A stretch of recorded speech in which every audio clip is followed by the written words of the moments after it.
Hello and welcome back to the PPE Community Cup. We have Olympia Odyssey versus Vanquish today.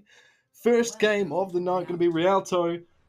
It will be a best of 5. The winners will proceed to the finals next week. In terms of map rotation, we're starting off, as I literally just said, with Ryloo, and then the losing team will pick from an assault pool, map pool, and then the team that lost that match will pick from a hybrid map, so on and so forth.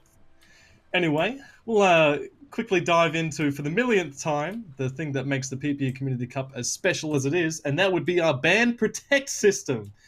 Each team can select one of 3 choices. They can either ban 2 enemy heroes, ban 1 enemy hero and protect 1 hero for their own team, or protect 2 heroes for their own team.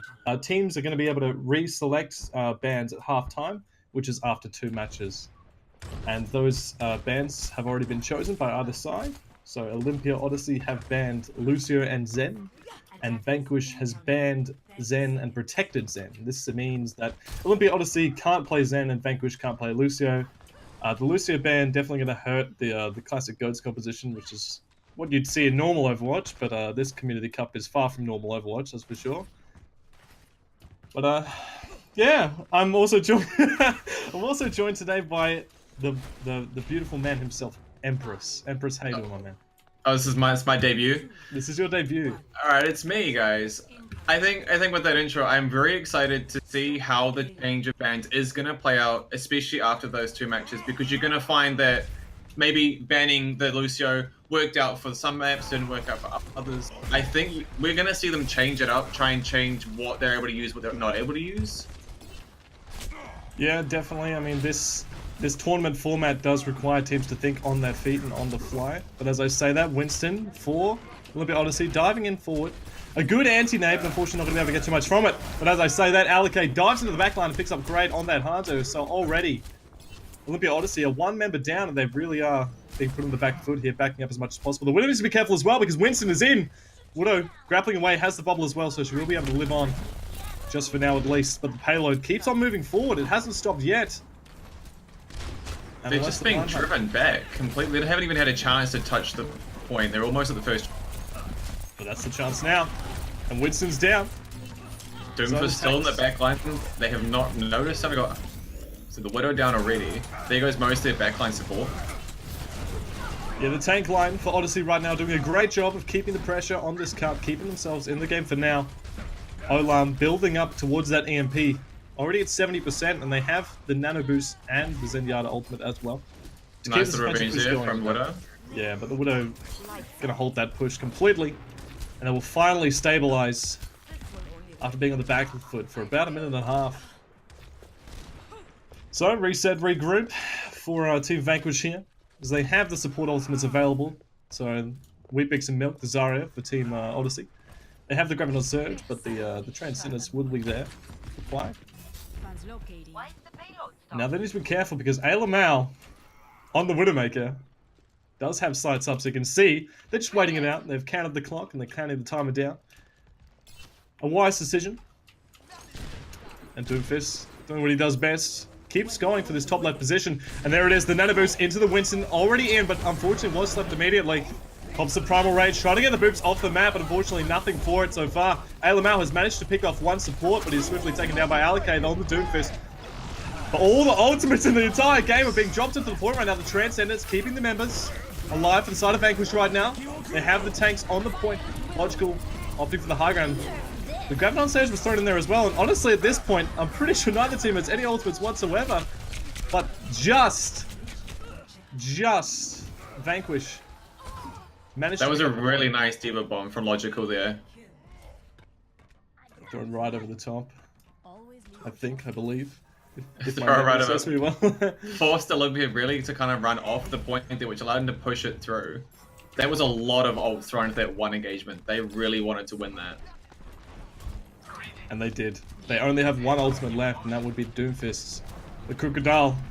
He does have the Earthshatter available. And unless they get a well-timed Winston bubble, that could spell disaster in this next fight. Right now, Odyssey just holding the high ground.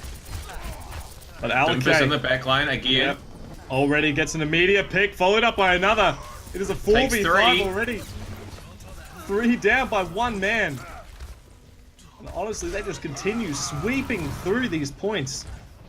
Odyssey LK will giving probably them have no chance. time to regroup in the backline.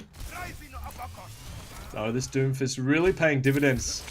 Unlike last week, I think we saw a team ban and pick Doomfist. That one certainly didn't go as well. But this It time, is quite LK. interesting you mentioned that. I've noticed a lot of teams opting to ban the support heroes. Yeah, but no, that team opted to ban the Doomfist and pick the Doomfist at the same time with the Protect. But anyway, Alamau gets his revenge on that pesky Doomfist, and now Vanquish on the back foot for once at the start of this fight.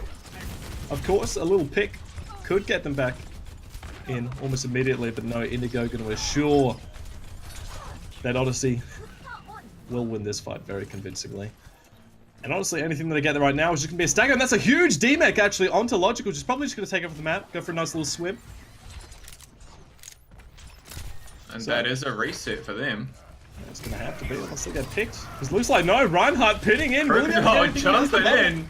He has the bubble, but he's a little bit too deep. He had the ultimate as well, but the bubble, keeping him nice and secure and locked down. That was a very questionable engagement.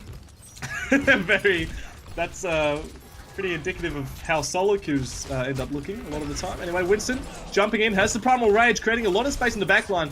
So Payload just keeps moving forward. Unfortunately, has to get back because there's only one there.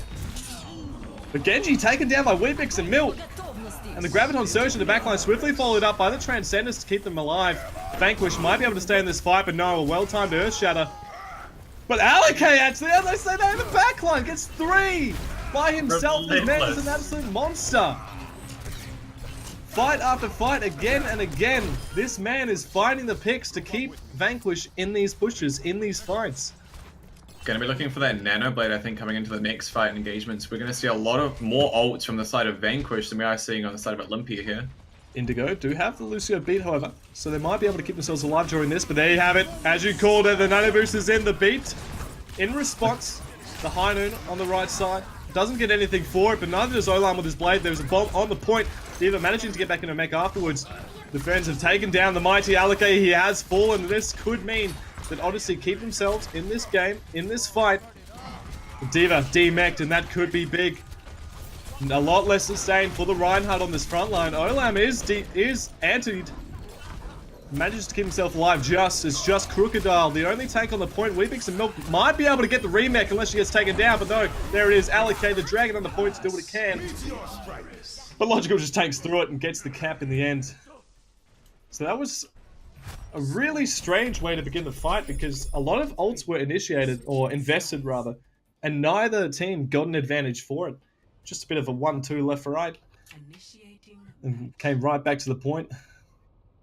Whichever team had more sustain, really. And you really got to be careful. The Alake in the backline caused them so much havoc and just kind of disrupting the team. You've got half the team trying to fight the engagement up front. You've got half the team trying to peel for the supports and Widow in the backline. Alake just doing tremendous amounts of damage in that backline. What do you do to combat him? They have picked the McCree, but he hasn't been doing it enough. By the looks of it, anyway. He has got a kill on him a couple times, but you definitely have seen that Alake has gotten the better of him in more than one engagement. He is the man to open things up for the side of Vanquish so far. And you are right, they need to find a solution for him. They need to do it quick. Because with 1 minute and 48 on the clock, with a 3-cap push, I mean, that's looking pretty intimidating if you're Odyssey right now. Interesting to see the lineup for Vanquish here, going for more of a defensive sustain rather than a more aggressive attack like we saw them. Also seeing that Olympia are going for the Hammond to try and get that ball rolling, so to speak. So to speak, yeah. So to speak. Trying to get that ball rolling for them. I appreciate the pun. Puns are warmly accepted, but they do only have the Zarya to pair with it. So, opting for only 2 tanks, the Zarya and the Hammer. Fairly atypical to the standard meta, but what do you expect in a tournament like this? I don't think you really can expect anything. No. What we can expect is for Alake to go big like he did last round. I hope to see some more big plays, both from himself and Alamau. Alamau is back on the Widowmaker. He did do big things on the defensive side of Odyssey last time. But right now, the Reinhardt's just swinging away on this point, trying to get it moving. First pick generally decides the fight. Yeah, so Oh, Elmar actually taking it off the map on accident. I'm going to assume he didn't get booped in and it was just an unfortunate grapple. He doesn't want to talk about it, he says in all chat. But there you have it. It gives him the opportunity to go in. A massive nade onto Crocodile. He needs to be careful here. The nano boost is straight onto the Genji. He's going to be able to build up towards his blade fairly quickly as a result. Already up to 80%, the man. That's a swift reset for Olympia there. That was a very quick ult from both sides there. I noticed that the Genji and the Ana both already had their ults from that engagement. A lot of damage being done from the one side. They didn't? Yeah, no, my bad, yep. Most definitely. So Olam does have the blade now because of that nano boost right at the end of that fight. But he doesn't have the nano boost to sustain him during it. Give that swift dash and slash combo. There you have it, a huge Earth Shatter coming out from Crocodile. Olam doing his best to get counter picks in the backline, but the damage has already been done. It's about even right now. A huge leap on the Crocodile to keep him down for now. But it's just Olam alive on this cup. With the Hanzo to try and do what he can, and he has actually done a lot. Weebix is down, so it's just a 1v1. It's the Crocodile Reinhardt versus Alakay right now. Crocodile is the better for it. He had the help of Grade. But I think that Vanquish will be able to assert themselves another defense. They only have 2 members on the payload. Now looking for 3 maybe. No. This payload slowly moving forward. But Aprilla on that Zenyatta does have the Transcendence to keep them alive through the Graviton Surge of Weebix and Milk. There you have it, a huge EMP to follow up with the Graviton Surge. The Transcendence was in it, however. The EMP didn't quite catch the Zen. But another huge shatter coming out from Crocodile, and that will secure them this first point.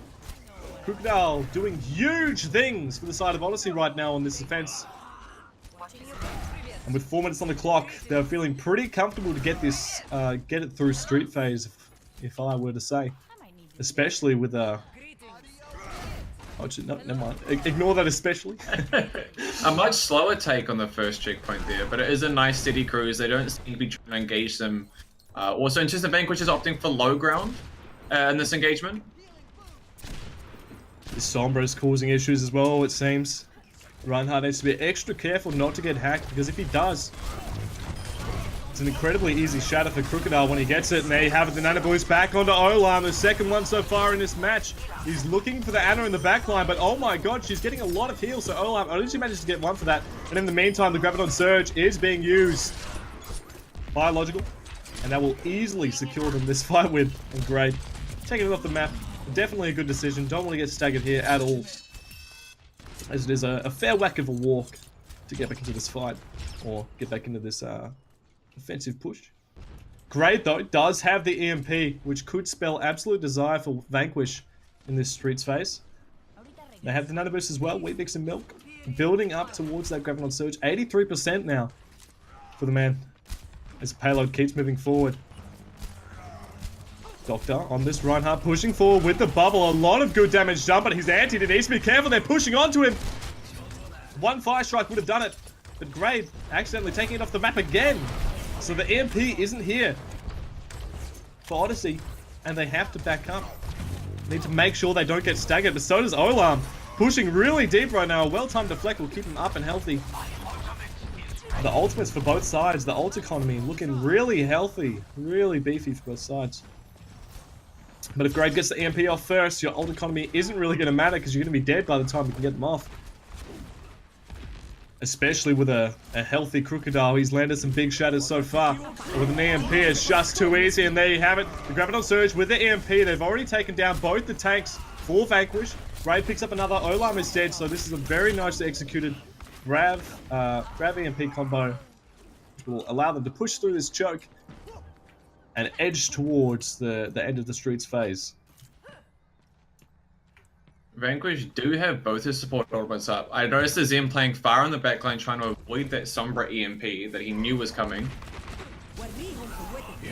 Olam in with the blade again. The man builds so many blades in this short period of time and he's picked up 3 already. It's a one-man slaughterhouse and it's Olam in command. 3 to his name in 1 fight. So 2 ults committed. A swiftly won fight as a result, so can't really ask for much better than that. Crocodile does have the shadow up and available though. We've seen him do big things. I don't know how many times I've said that, but he has done big things.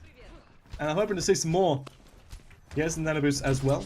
if required. Both support ults from Odyssey right now. Up and available. And while Prilla has his. Lucio, Indigo, looking for the cheeky boot from the high ground. Will they be able to get it? Yep, so right. Back onto the cart now. A huge anti-nade on the Crocodile. Thankfully, the bubble was there. The nano boost is there just to keep him alive as long as possible. But a huge hack onto the enemy Reinhardt. Dr. Mackel is down and a nice shatter onto Logical. He should be falling pretty quickly. But the heals is there. The Graviton as well. Logical manages to get it off. It does force the beat from the side of Odyssey. But they're definitely going to lose the fight regardless. And they're actually keeping Aprilla up, and he's getting the frags for it. The bubble is there as well. But finally, they are taking down the pesky support duo. Seemingly an infinite health pool. Dr. McCurl. I really hope I'm... No, Dr. Michelle. Sorry. Gotta pronounce these names right. Michelle. Sorry. The R are really, really... Hard pronounced. Yeah. A hard R. It's a silent R. So thankfully, they do get it through the streets phase, but only 1 minute to spare, so regardless of whatever time they get it to the end here, they will have a lessened time bank, or a smaller time bank rather, in comparison to the side of Vanquish. Olam's hacked up for now, but they do have the Nanoblade, and it's done absolute damage every time it's come out, and here it is again. He's got one. He's looking onto Reinhardt now. Unfortunately, he misses the pin, but it's not going to matter. The damage has been done, and Olam is still in. He's looking for these daggers. He's looking onto Lucio, but Indigo is such a fast little man. We'd like catching up to him. So, 2 ults invested. They only have 1 ult in the stock pool right now. In the bank. And it's allocated with his dragon. And without the Graviton Surge to chuck it into, you're pretty hard pressed to do big things with such an ultimate. Aprilla now has built up the Transcendent. So, unless Grade gets the Zenyatta in the EMP, the Graviton Surge might be completely negated. And you can see Aprilla, really smart positioning right now, but Grade knows. He's on the hunt, but he just misses him. He's sitting in the corner. You can see Grade really looking for the EMP, gets the hack onto the Ana in the backline, but looks of it. But no. Doesn't get the kill to follow. And Elamau going to be doing big damage to that shield of Dr. Michelle.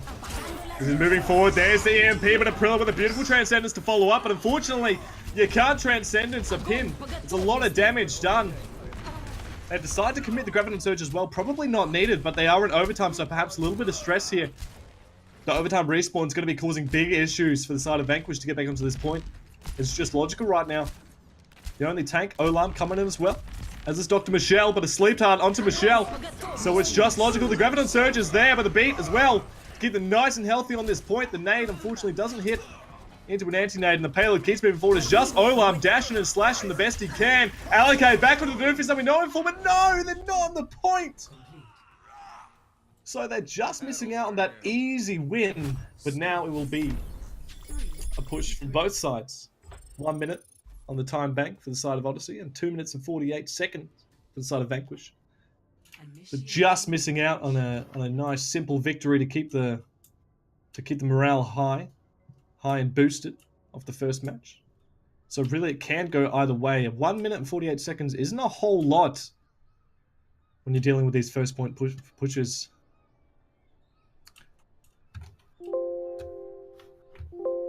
So definitely can go either way here.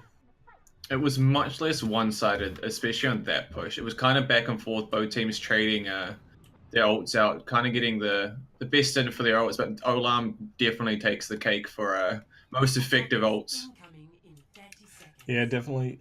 Some we've seen the occasional fight where ults have just been thrown in willy-nilly, but other than that, it's been a really disciplined usage of these ultimates, and they've been pairing them very well. The synergies between the players on these teams has been pretty spot on so far.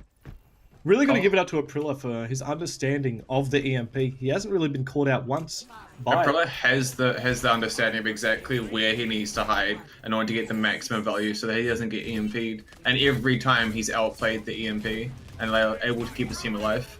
Definitely.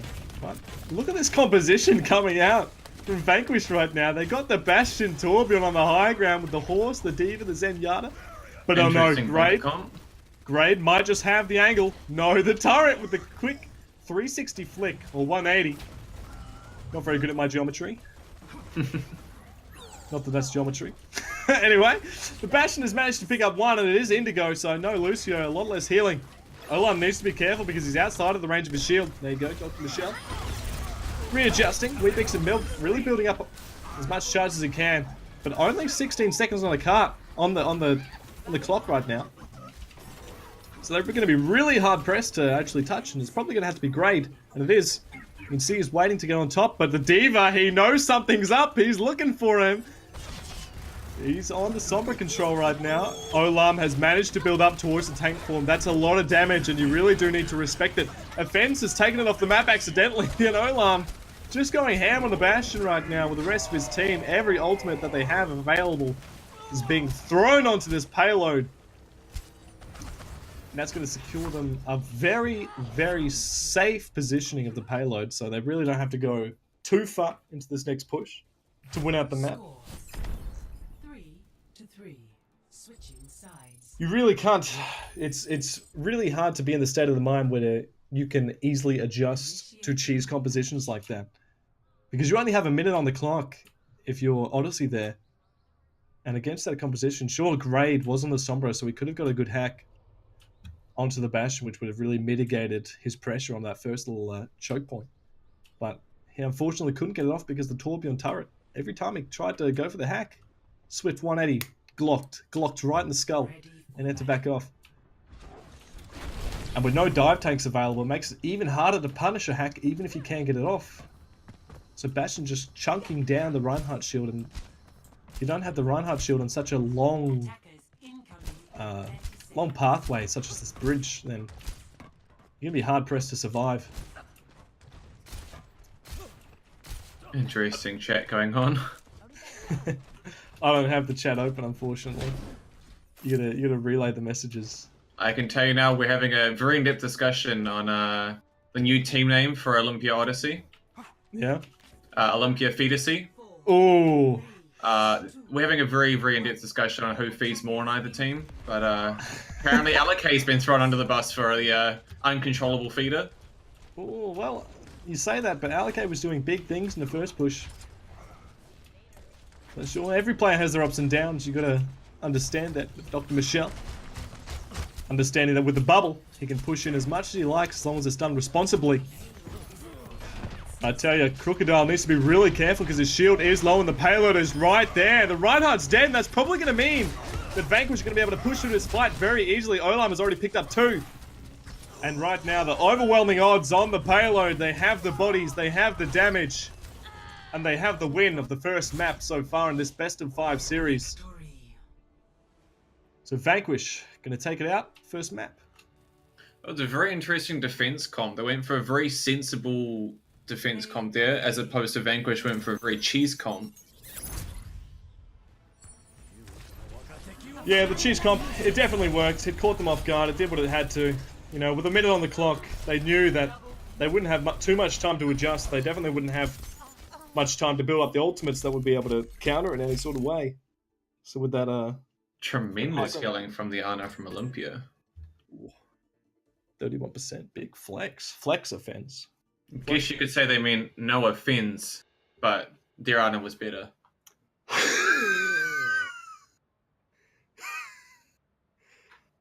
I'm almost not sorry that I'm here. Anyway, the losing team's going to be picking what map is being played now. They get to pick from the Assault map pool. So that's going to mean that Olympia Odyssey deciding on which map they want to play right now. Hopefully they'll get back to us very shortly. Yeah, it was fairly back and forth during the main stage of that match. It wasn't really, a lot of the games that we've casted so far have been fairly one-sided, but this match, as expected of a semi-finals match, it's been fairly back and forth. You've seen fairly disciplined ult usage from both sides, which immediately means that fights are going to go one way, the other way, one way, the other way, more often than not. It's only the few fights where someone will frag out more than the other team that pulls one team ahead. Alakay and Olam, both proving that they're more than capable of being the ones to take that upon themselves. Exactly.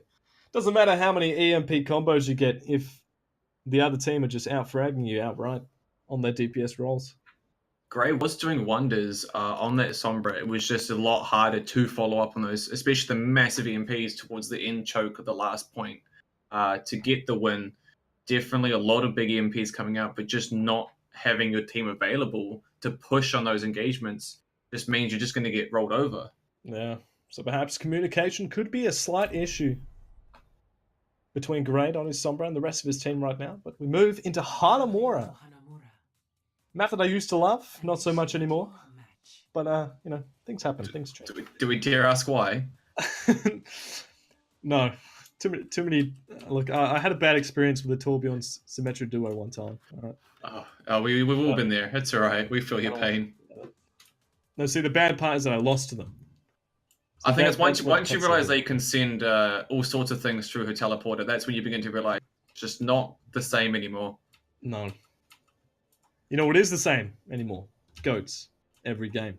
Goats is still the same. But not here. Not here. Not here. Thankfully.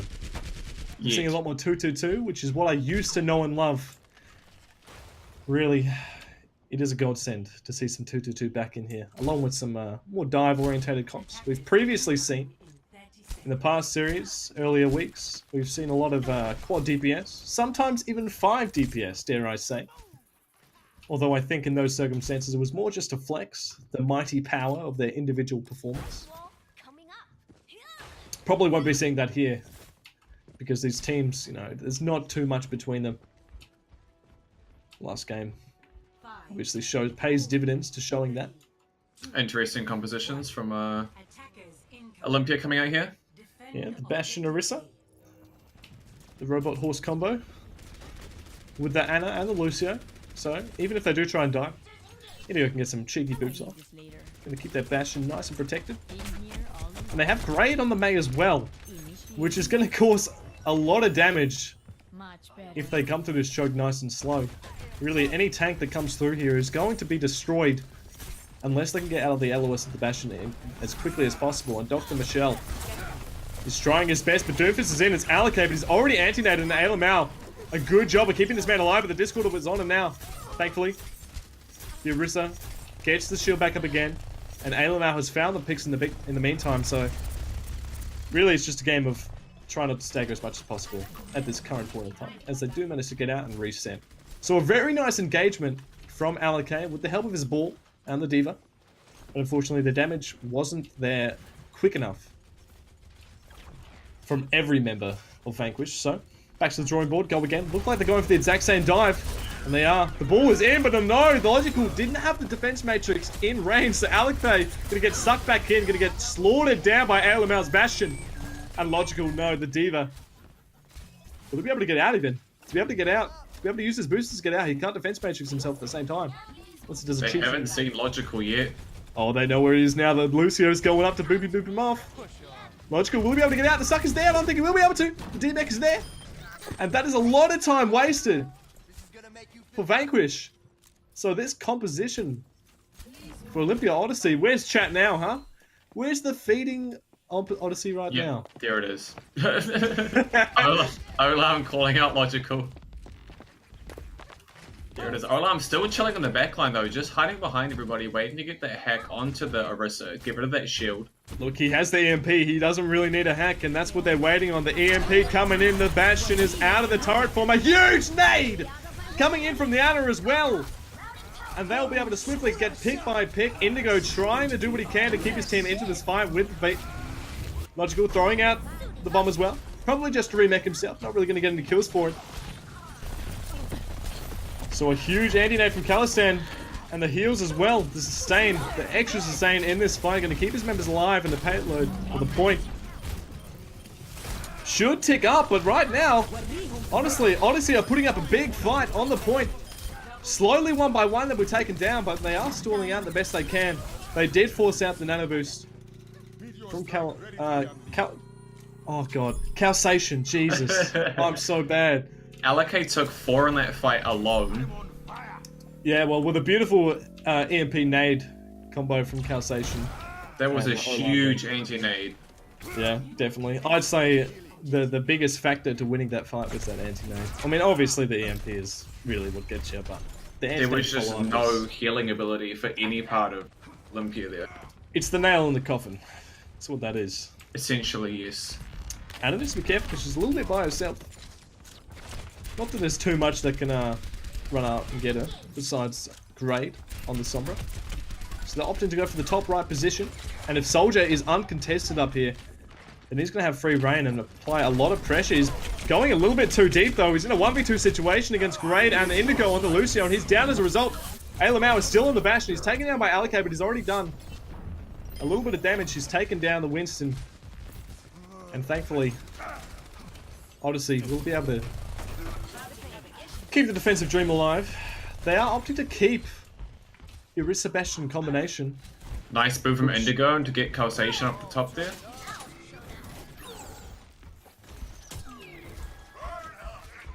Indigo knew they were both supports were hiding up top. Zen managed to find his way out, but Ana not quite as lucky. Didn't quite get the memo on that one. Yeah, Indigo. A silent assassin. Really doing a good job so far. The beats have been there when his teams have needed it. The boots have been there as well. But Weepix and Milk needs to be careful, and so does Indigo. He needs to back up ASAP. Alakay moving forward. Alamau has popped the tank form. It's going to be raining hell from below. Is Alakay going in, looking for the damage? He needs to be really careful. He's dropping low, and there's the EMP. Straight onto Olam, but Aprilla again with the Transcendence. Doesn't get caught in the EMP. A big anti-nade onto Crocodile, but he's not going to get down for it. As Olam trying to put the pressure onto Alamau. But with a beat, you're going to be hard-pressed to kill the man in the corner. There's the bomb, but it's a little bit too high. A counter bomb from Logical, not going to get anything either. So 2 bombs wasted, but Olam has the blade. No nano boost as well for the man. So going to be struggling to pick up any kills. Alakay has managed to find Grade, so no more cheeky hacks. As he continues onto the point, looking for Crocodile, but he does have the heals from Ana in that cheeky left corner. So, doing a really good job of staying on the point is Crocodile, keeping his shield alive, rotating it in and out of use. And Alakay stepping a little bit too far with a beautiful slip from the fence. So Aprilla probably just going to die here. They should stagger him out, but they have to just kill him. Could have got a little bit more time bank for the dollar, but it gets the job done. Aprilla already almost at another Transcendence, 85%. He did use the Transcendence earlier in that fight. So impressive stuff from him, really pumping out the damage. And look, they have finally opted to swap off the Bastion composition. I mean, obviously Crocodile's been on the Reinhardt for a little while, but they were on the Bastion during that fight. Now opting for the McCree, which is going to help deal with Alakay, of course. The Doomfist with a dream. A plan of action to fulfill it. Great, looking for some hacks on the high ground, opting to drop down. The Reinhardt is on Crocodile. A counter nano boost into the opposing Reinhardt. The MP is out on top. But not before Aprilla gets the Transcendence off again. Shoots 2 Transcendence, 2 fights in a row. And Vanquish, Soldier on this high ground. Uncontested, is really pumping out the damage, putting on the pressure. Indigo doing his best to get on the point, but won't be able to. And a nicely done uppercut from Alakay will stop Grade from touching as well. I've got you in my... So honestly, that fight could have been done better. They had the Soldier freely on the high ground. They had Alakay asserting the pressure all around that fight. They even managed to get the Transcendence off just before the EMP was ticked onto the high ground. So all the conditions were met for them to be able to win that fight, really. And they did. I think a big part of it, honestly, was that Soldier, because he really does deal a lot of damage when he's uncontested on the high ground. Being left uncontested there, he's able to just rain down so much fire from above, especially when your team's too busy engaging everyone else, trying to take that point from you. Soldier kind of just gets left to his own device, gets that ult super quick. Yep. Peppering insane amounts of damage from the top. And how can you decide to focus on him when you have Alakay in your bloody backline? You really can't. I did see a couple nice stuns from the McCree there. They were starting to deal with Alakay more, especially as he tried to get face off. 3 stuns, some nice Ana sleeps. Really trying to whittle him down so he has no effect on you. Yeah, but you cut off one of the Serpent's heads and another one will regenerate. And that, in that fight, was, my brain, really big. Olam Olam on the soldier? Was it Olam on the soldier? Yes, it was. You're asking me? Oh, Yes, okay. it Now was. I've forgotten. That's Yes, yeah, no, it was. It was Olam on Quality. the soldier. Quality. Gold Star casters. Like Olam back Gold on the SR Sombra guys. though for the first push. Yeah, Grade really does love his Sombra. Incoming. And Olam Defend objective decided that he wants to give it a bit of a whack. I mean, it does definitely, you know, you get a big EMP off. It's pretty much a one fight, 9 times out of 10, I'd say, unless you have Aprilla with the Transcendence, not getting caught in. Which really impressive brain from Aprilla so far in this map, particularly. Winston, doing Such as much great damage. awareness. Oh, but Alake is taken down, probably hacked after the initiation. Might not have been expecting the Sombra, but I don't see why you wouldn't. Because they're kind of just balling up right now, Odyssey in this corner, but unfortunately the Reinhardt is taken down, so it's going to be 1 by 1 dismantling the side of Odyssey. Weet-Bix managing to get up to 55% on the ult, so at least gets halfway to his ult in one fight. That was pretty immediately lost. So you get what you can out of those, and Alamal on the brink. He was up to 81% of the ult, but opting to go back onto the McCree to better deal with Alake's Doomfist. Olam looking for some hacks from the high ground. A really good position from him. Needs to be careful not to get spammed, of course, but you wouldn't really expect this. You don't really have too much to deal with it either. So he's still sitting on this high ground. Winston, on the other hand, dealing as much damage. Dr. Michelle has the nano boost as well applied. Now moving on to the back line. He's dived in. He's on the McCree. McCree falling for it. As is Weet-Bix and Milk on that Zarya. So all it really cost them was a nano boost, and it managed to split the team off enough so that the healing was disjointed, and the members just started falling. The ult economy of Vanquish versus Olympia is a stark difference. You've got Grey almost has that EMP though. You've got Sound Barrier, both support ults on the side for Olympia. Every tool at their disposal to keep What? winning these defensives games with. Aprilla paying far on the backline again, trying to avoid that EMP. Oh, the bomb. Just thrown in there with the EMP. No, the angle of the bomb was off. His PP just a little bit too short there. Doesn't quite get around the corner. But Winston, Dr. Michelle, still in. And even though the bomb combo doesn't get any kills, they still manage to create the space to get kills outside of it. The individual performance from these players really does shine through in engagements like that, where their game plan or their win condition for these fights isn't executed, and they still end up winning anyway, just off the back of these picks that individual players managed to pick up. Alake did, unfortunately, have to use his ultimate to get out of there scot-free and alive. But they still have the Transcendence along with the EMP. And there it is, the EMP again. Did he actually manage to build up 2 EMPs within one fight? Because that's pretty insane. Alake does manage to pick up Great, so it's 5v6, or 5v4 right now, but Aprilla with the Transcendence to keep his support friend alive and well. Alake manages to defeat the mighty Alamal's McCree. So still, with Logical's nano boost to D.Va, they could very much be in this if he gets the remake, which he does, and he's actually managed to demech Weet-Bix and Milk at the same time. And he kills him for it as well! So with a beautiful Transcendence, along with Alake getting the picks in the meantime, they just managed to hold on. And with only 23 seconds left, Odyssey are feeling the pressure. The sweat is dripping from their foreheads, and it's basically all on grade with this EMP bomb combination. Here it is, 10 seconds on the clock. They're going to start pushing through now. Aprilla has already found one, and Grade, despite finding Alake, he still has the EMP. Logical has got the DMech on Weet-Bix and Milk, and he's dead as well to Calsation. Beautiful pick from him, and there's the EMP. He manages to take out the Zenyatta. But there's only 2 on the point. There's just Indigo and Grade. The dynamic duo, they need to do what they can to stay alive here. A hack onto Calsation, but will he be able to get the kill? Doesn't quite look like it. Crocodile will, though. So no healing remaining for the side of Vanquish. Doomfist. Will he be able to kill the mighty Crocodile? Would appear so. Vanquish. It looks like they're probably going to end up holding this one. Weet-Bix and Milk, the only one left. On the point, he has the heals from the Ana. And Alamal is back. Will he better get the pick on the McCree? No, he won't. Oh, no. The Doomfist off from the heavens. Olam as well, the pair.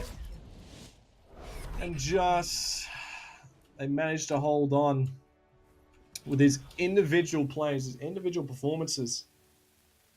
From Alakay, the Doomfist, and Aprilla with the Transcendences again and again. Olam actually managed to pick up the play of the game. And this is what we were talking about. The high ground control, uncontested, just puts down so much damage from this high ground position. And there's absolutely nothing you can do about it. Gets 3 kills there. And after seeing something like that, you begin to realize why Vanquish are winning these games. So Vanquish 2-up in this series, is best of 5 series. They have such good individual mechanical skill, but combined with their ability to work together as a team, whether that's through communication or just general synergy, you're seeing these amazing picks come through from Alakay in the backline. You've got good healing coming through from Conversation. You've got Aprilla on the Zen who knows exactly where he needs to position himself and then jumping in right at the opportune times with Transcendence. They know exactly what they're doing and when they need to do it. You just have no defense against a team that knows exactly how to play you. Yeah, and Great's been playing Sombra throughout this entire series so far, and Olam finally decided to go on the Sombra, managed to build 2 EMPs in one fight. I mean, that's pretty insane in itself. I still believe in the Olympia Odyssey boys because they have shown that they can win fights very convincingly with some big shatters, some EMPs, Crocodile, and Great. Alamau gets picks. He does pop as well. Offends, I believe, playing the Ana, who's hit some mad antis as well. And Indigo himself has also popped off with some nice boops, disjointing the positioning of the supports. So Olympia Odyssey can definitely do it, but Vanquish is showing that they're the dominant team. Anyway, we're going to go to a little 5-minute break, 4-minute break probably now. So, everyone, hydrate, relax, spam some Olympia Odyssey Pog Champs. I don't know. Quality casting. Cringe casting, boys. Come on, just give some love for our Olympia's Odyssey boys. I want to see some more maps. I don't know about you guys, but the more maps I get to cast and you guys get to see, I think the better. So, I believe in the dream. The reverse sweep, perhaps, from Olympia Odyssey. Let's take it to the nearest extent of the best of 5 in 5 minutes. We'll be back.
Alright, hello, welcome back, boys. I hope you're nice and hydrated and ready to get straight back into the series. We have some updated bans and protects. Empress, would you like to, without further ado, explain these newly found Oh, well, it's been a very interesting decision. Vanquish have decided not to change their decisions, so they're still banning Zen, protecting Zen for themselves. So that means Olympia still can't use Zen. Olympia chosen to ban the Sombra and the Hanzo. So we're going to see possibly similar team comps than what Olympia had before. Sorry, Olympia Vanquish? I'm confused now. I'm starting to confuse myself. We're going to see similar team comps on the side because obviously we're only playing this last game to kind of counter the grey that we were having. But I don't think Alarm's going to really be jumping on that Sombra again. Because better doing on Genji. Certainly popping up on Genji. We didn't see too much Hanzo play on the side of Vanquish there. No, we definitely didn't. So very interesting picks coming through from Olympia. Would have suspected them to go through more maybe with a Doomfist ban would have made more sense to me. Boys, just going to let you know, a friendly reminder that we have swapped sides. So now Vanquish are blue and Olympia are red. It's your friendly reminder. So you don't get too confused when we're talking about these teams. Yada, yada, yada. Oh, yeah, I got a little bit. I was trying to look at the wrong team the whole time. I was trying to make out the members, and I'm like, wait a second, that's the wrong team. But we are getting right back into it. Yeah, well, Alakay back on his Hanzo, not too much different there. And Aprilla back on... Yeah, so basically, you Vanquish right now, you're running the exact same things you've been running this whole time. I think that they just saw Ola play that Sombra and get the 2 EMPs in one fight, and they're like, no. We'll ban it out, so that never happens again. Anyway, Alakay, looking for the pick, but unfortunately he gets taken down by Great instead. A little bit too deep, without the plan to escape. And now that does give Odyssey the space to push in, but unfortunately they're not going to be able to when Crocodile's taken down just like that. A nice flashbang from Olam is the stun that they need to go in, but Great and Ayla Mao, the dynamic duo, have managed to pick up 2 picks. Oh, we have a pause. So, looks like it's Olympia Odyssey requesting that pause. Wheatbix has crashed. It's going to be really, really unfortunate. Especially with that ticking noise, I will appreciate that. It's not going to get on my nerves at all. But it does give us a brief moment to kind of break down what just happened there. Because that was a very, very quick burst down, especially of our Crocodile there. Taken down very quickly by the McCree and the Zen. But I still like to think the Hanzo was a very interesting ban. We're not seeing much Hanzo coming from the side of Vanquish there. Your biggest threat really is Alakay on that Doom. And we've already seen that. I mean, Grey took down Alakay very quickly. But you're going to see a lot more of this Doom in your backline. And you don't have the Transcendence to try and back yourself up from so much damage. I think they probably just have the confidence. They have the confidence that Ayla Mao can deal with the Doomfist, even though he's struggled to do that at times. They definitely do have the solution. On paper, theoretically, they have the perfect solution. But anyway, looks like we're going for the unpause very soon. We're just waiting on Team Vanquish. So here you go. Straight back into the point. Logical. Doing what he can to keep the point alive. But he's taken down by Wheatbix. So he crashed, but he's right back into it. So, Vanquish need to be really careful. They're probably going to have to give this up. It's Cal Station just looking to stack it. Gets a cheeky sleep. Crocodile just going to take a little nap. A victory nap. No sleeping on the job there, Crocodile. What's happening? You have shatters to get on that. Because Dr. Michelle already has her shatter, or his shatter. Don't know, him or her. We're not assuming genders here. Not in this stream. Of course not. Yeah, he's definitely had the disadvantage. Definitely had the disadvantage in terms of ult economy on that blind heart. Great has the Dragon of Fens, has the Nano Boost, and they almost have the Gravity Surge. Already 70% is Wheat Mix and Milk. Logical as well, though. High Noon. Coming out from Olam. Probably won't be able to find any picks, or even any damage on Crocodile's shield. But the payload just keeps moving forward. The support very ultimates. questionable. Doomfist managing to pick up but you got Alakay in the back. Crocodile. Now Dr. Michelle just pressing the advantage with Alakay and a beautiful shatter. You see the combo that they actually opted to use there. They went in with Alec and got the uppercut, which made the Reinhardt shield, obviously. Mid-air Reinhardt shield cannot block the shatters. So, well executed. Unfortunately, they put in a little bit too many ultimates into that fight, which is fairly uncharacteristic from Vanquish as well. Pumping 4 ultimates, almost some of them needlessly, into that fight. So now they have no support ults to defend against Weepix and Milk's Graviton Surge. But a Graviton Surge, anyway, coming out from the opposing side is logical. They're really just trying to hold them at this choke point. Yet another. Oh, the Dragon's coming in and the nades there as well. Greats found the picks from that beautiful Synergist combo. I mean, it was a meta for a short period of time. A very established meta was the Zarya Hanzo 222 composition. And they have reminiscence of that composition being shown right now.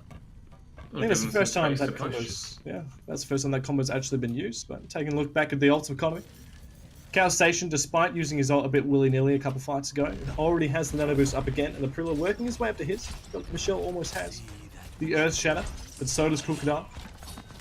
So we're going to be on the lookout for some Reinhardt mind games, because both Ryans should know that each other have the Shatter available. And one Shatter will win a fight, and there you have it, the combo again, a beautiful Shatter combination, but countered immediately by Crocodile. The nade is there, the bubble to keep Crocodile nice and healthy. Honestly, a very back and forth. This fight's fairly even. Alec doing a lot of work in the backline. Has picked up 2 so far. Popping the ultimate, probably going to look onto Grade. He does. Grade with that jump does manage to get out, but you can't get out from Olam as well. So I love seeing this Doomfist Earth Shatter combination every single time it happens. It's so perfect, so beautiful to see. But in that particular fight, Crocodile got a beautiful counter shatter. And even though he did, it wasn't enough to keep his team in that fight, because the Menace himself, Alec, did big things as per usual, but not this time around. Grade got the better of him. Now they push on forward, and they have some ultimates to work with. There's Alam out. Popping the high noon, just for some pressure. I don't think they know Logical's behind him, but no, they do. He's taken down immediately. One shot, one kill is Alam out under Logical. And Crocodile finishing off the opposing Reinhardt with the Earth Shatter. So this payload just going to keep on walking through. And all they had to commit in terms of ults was the McCree, which you won't typically see used effectively anyway, because you're just a standing still meat shield. Some nice picks coming through now. They're starting to work together more, and I think they're starting to slowly understand backline a bit more. They're even more conscious of this Doomfist. Twice they've already fallen into the same combo. We can see, obviously, Ryan's getting closer to his Shatter, but I don't think they're going to allow them to get away with it so easily. Well, I wonder if they know where the Doomfist is right now. They should have been able to see him on the back left corner. They'll be looking for a dive, but there you go. The Graviton Surge of Prilla again with the ultimate to keep them nice and healthy. But in the back line, Olam has already found one, and he's looking for more.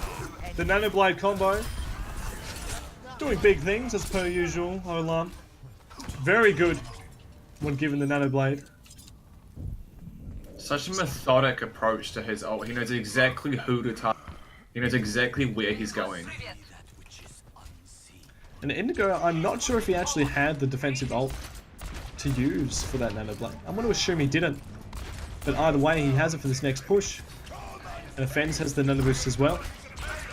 Olympia threw a lot into that fight. They threw the Grav in there, the Dragon Strike as well. The Trans really mitigated most of that damage. Should have missed. Logical throws the Graven as well. And Alamau with a high note from the backline doesn't pick up any kills. But it does create the pressure, preventing Alec from going in for a little bit until just now, where he picks up Indigo. And Olam's found another. Olam's still in the backline looking for Offense, and he finds him. So this DPS duo really doing big things for Vanquish. And despite the ults used by the side of Olympia. Oh, the colors really mess with you. It's interesting, we saw Dr. Michelle on the Winston for a minute there. I did notice the Ryan was opting to go back to the Ryan, but we haven't seen any changes on side of Olympia. thus far. They're really opting to try and push this through and make it work. Yeah, with the nano boost, the nano blade in again. Yeah, beautiful sleep from Ana. Will swiftly hold that, and Alike's down as well. They really need to turn around and kill Olan before he defeats before he murders offends on the Ana. He's done it many times. Crocodile's got a 1-on-3, he's got this. We're just going to stall on Cut because he probably won't be able to get out. I'm not even sure if they're going to be able to set up an effective touch. Maybe just. They have the Doomfist ready to pounce onto the payload. And Grade and Crocodile both have the ultimates though. They need to be careful. Logical straight into the backline on the Hammond, but a beautiful Earth Shatter coming out from Crocodile. The Graviton Surge as well. Logical is down, unfortunately. They're just throwing every ult they have. It's a slaughterhouse in this payload. It's just a thriller. And Olam doing what they doing the best they can. Overtime ticking. But it's not going to matter. When you dump that many ults into the fight, you're going to win it. They really wanted that to work. Well, it had to work with an overtime push like that. You're really just going to play overly aggressive if you want to try and break this composition that Vanquish are running. They're a very aggressive team, especially with their DPS. I just like to get in your face. If you're playing a severely supportive and defensive style, you're just going to get picked out and you're going to get staggered off one by one. And it's what we're seeing on the side of Olympia. They're just not having the ability to kind of focus down the targets that they need to. Yeah, and although not being able to play Zenyatta, if you're Olympia Odyssey, typically it would be, quite the disadvantage in the compositions that they're kind of playing. But when you're playing against a Doomfist, if you're playing Zenyatta, you're dead almost 100% of the time unless you have a McCree babysitting you throughout every single engagement. But if you're playing Lucia, you have a lot more survivability options when being dived by Alike on the Doomfist, so... That boop does give you a lot of help in dealing with the crowd control that Doom brings. But not having the trans, I guess, is making them play a lot more aware of their surroundings. Not having that trans to kind of bail you out of engagements where you've got the Nano Blade, where you've got the Zarya Grav. You really have to play a completely different style to what you might usually run in this team comp. Well, I tell you what, Odyssey have absolutely had enough of Alike, and they have now decided to pull out the brig. You hate to see it, but you got to do what you got to do. They really are opting towards this Goatsy composition now. They have the 3 healers, the 2 tanks and a brig. They've kept Grade on the Hanzo though for the combo with the Graviton Surge. They could have definitely thrown a Diva in there anyway, but either way, Crocodile on the point. Has to back off and let his shield recharge, make his health. He'll back up to full a little bit, but he's booped in and has to pin just to make sure he can survive. A really dominant push so far coming out from Vanquish. As Alike he's in the back lane, he's doing Alike things, he's found 2, he's found 3. Going for a 4th. Even though you have the brig, you still will struggle. That's what I said. You see Vanquish play such an aggressive in-your playstyle. They did not muck around at all jumping on point. Even without Alike, who was up top for the first bit of the engagement trying to take out Grey, Dr. Michelle just jumped straight into the middle, starts trying to pump out damage, starts swinging that hammer around, building ult charge. You can see already towards the Shadow, Crocodile, almost on their own, and we play the same game of, are we going to see the Doom uppercut, we're going to see the Shadow combo, or are we going to see a more conservative style there? There we go, going for the combo. Ooh. They went for the combo, they went for the anti-nade, and that would have been beautiful if they got it off, but unfortunately the angle wasn't there for the nade. They go for it again, but the Shadow is missed, and Crocodile takes the opportunity, he finds his mark and he hits it. Now they push forward, and they will be able to establish themselves. Alamau really wants to push forward with Grade and Indigo, but unfortunately the main tank is opted to eliminate Olam. Assassin. Good counter Shadow from Crocodile. Yeah, really opening things up. And you really need to be winning these fights when you're on the back foot like that. Helps you establish your positioning and really stops the momentum especially. So now, Odyssey. They have the defensive position and they have this choke to work with, which is really effective when you have this Goatsy composition. You notice that they have the brig sitting in the backline now, which is going to take a lot of the pressure that Alike on the Doomfist can put out. But that's a huge Graviton Surge, and the anti-nade is there as well. It's just a disaster. An absolute catastrophe for the side. of Odyssey. Just one Graviton was all they used pretty much with the nade in there. Doesn't matter what healing you try and pump through it to sustain your members. With a nade like that, you just torn asunder. Indigo just did not have enough healing, and that's what we said, that Transcendence is almost required to try and survive through such engagements. They didn't pump almost anything into that, yet you've got not enough healing output to sustain so much damage coming through. And even if you do, when you hit a beautiful nade like that, it doesn't really matter. Olam has received the Nano Blade time and time again. He's looking onto the back line. He's found Great and he's looking for more. Still has the remnants of the Nano Boost. Gets a nice little Ghost Dash to finish off the engagement. And it's just Crocodile. Naked and Afraid, doing his best. But not enough to live through that one. Just a slight stagger. Great has his Hanzo ultimate. Dragon Strike with Crocodile as well. Could we be looking for a Sly combo? Yeah, they definitely, if they can combo these ults, it would be huge, but they're going to need the Brig. The Brig stun is what they'll need to be able to get the Shatter off. Unless some just big individual performances come out. The combo coming out again, but unfortunately the Shatter wasn't that big. Allocate back into the back line. He's committed a lot of his movement options, but Grade's found two with the Dragon Strike. Dodging Michelle and Calisation on the Lucio, both down. So Odyssey, off the back of a beautiful, like a perfectly placed Dragon Strike. Give them a spare minute to breathe on the payload. Crocodile still has the Earth Shatter. I'd really like to see some more synergy between the Brig and Crocodile on the Reinhardt. We're seeing good solo plays coming out of the side of Olympia. The Dragon Strike from Grey there was very well placed. It was a great zoning order to get them off the point. But we're just not seeing the synergy the same way we're seeing from Vanquish, throwing all their ultimates kind of more strategically together and wiping the team more effectively. Yeah, but honestly, really, I mean, they're proving that they do have the individual skill to be able to perform like this. It's great. In the beginning of that fight, not sure if you saw, I mean, he got a pick straight up from the main healer, primary healer. Offense taken down immediately with what I assume to be a well-placed arrow right into the cranium. All planned. It's all planned. All planned. Just spam at headshot height. You will get a kill eventually, I promise. And they are. Look, Alamau looking for the stun, and there's the combo I was talking about. The Nano Boost as well. Crocodile with a Dragon Strike. Dragon Strike perhaps not needed because the damage is already done. They need to be careful because Allocate doing the damage in the backline, but...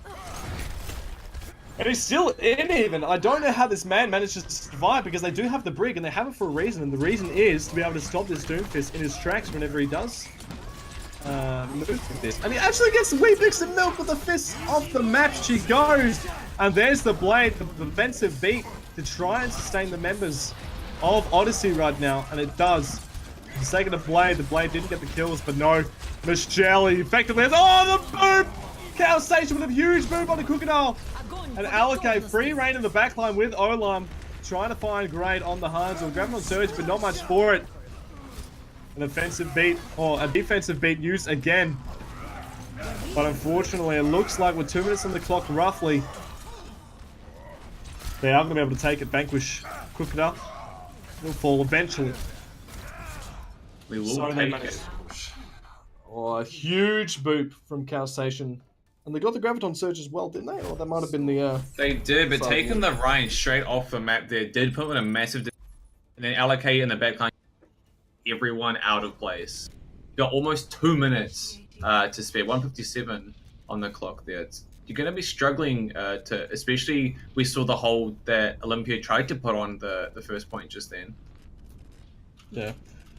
You'd like to see the Brig from the side of Odyssey sort of focusing her playstyle more to adjust to the Doomfist, because he really is creating an immense amount of pressure in space in the backline. Even if he's not getting the picks, he's taking up so much time of your supports that your frontline isn't getting the healing that it needs, which makes Crocodile suffer. So either way, if you're focusing your Brig to go on the backline, then sure, your frontline is going to suffer. But if you're focusing on the frontline too much, then your backline is going to suffer. So he really needs to adjust his playstyle where, depending on the context of what's happening, he needs to be rotating between frontline and the backline. Because this Doomfist, I mean, he really is getting away with murder.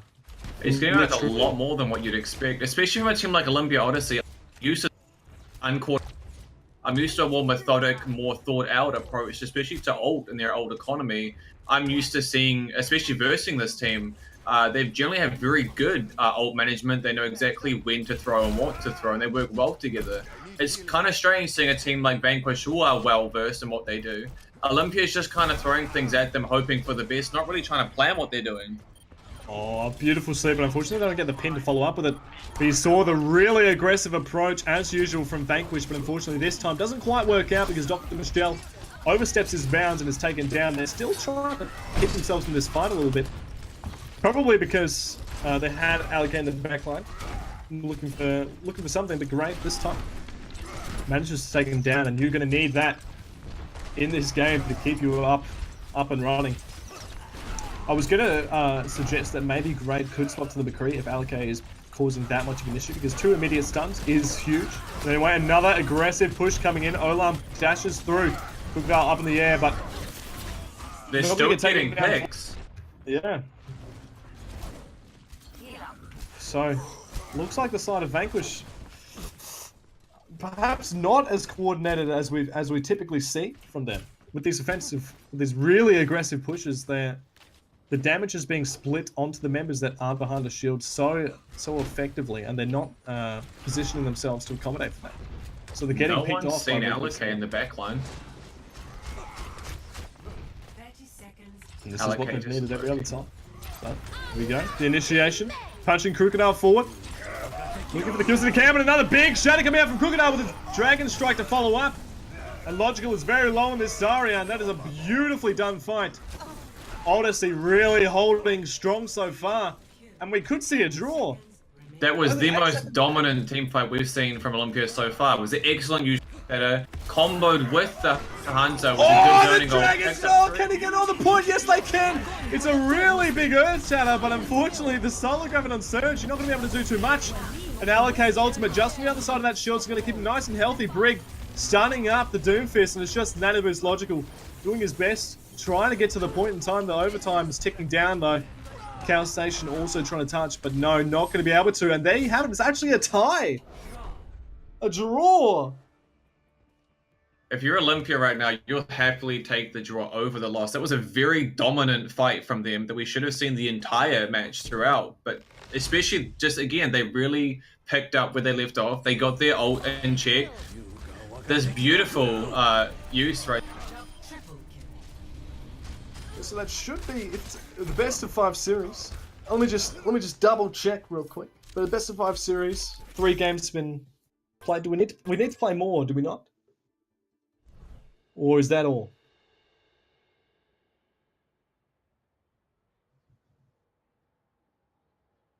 Yeah. Okay. Yeah. Okay. Okay.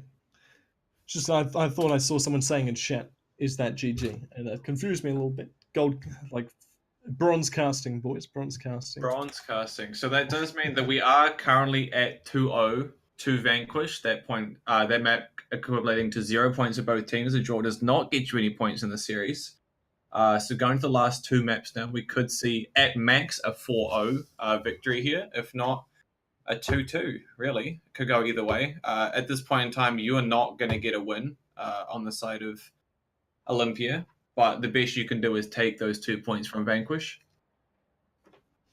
Yeah, I mean, it looks like they were really warmed up, it would seem, in that last round. I mean, they got the draw for it because every single fight that they took was a dominant performance, both individually and in terms of the way that they synergized their ultimates and the way they executed them in every single fight.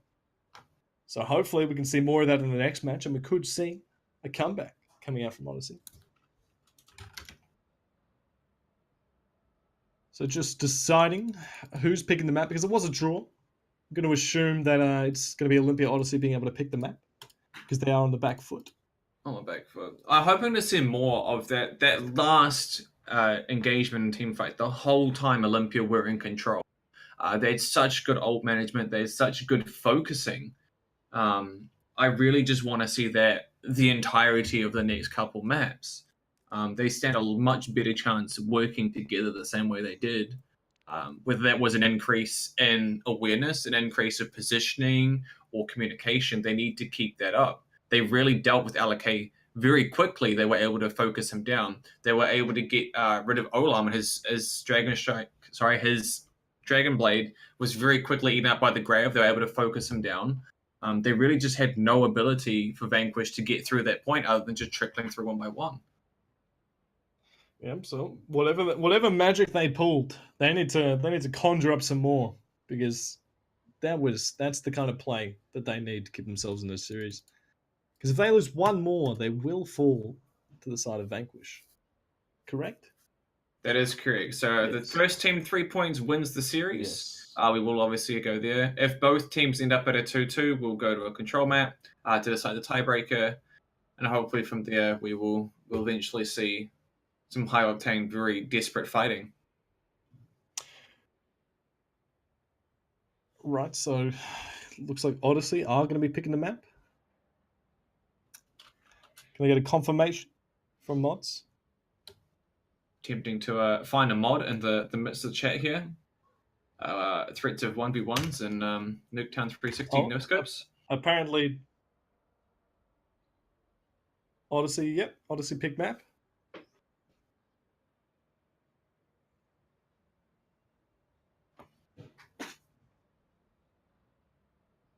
Yeah. Okay. Understandable. So Odyssey to pick their poison, then I suppose you're going to try and pick a map that you obviously would like to believe that you're going to stand a chance on, a team that you want to try and outplay. From Escort, we're in the fourth map now, right? This will be the fourth map. Yep.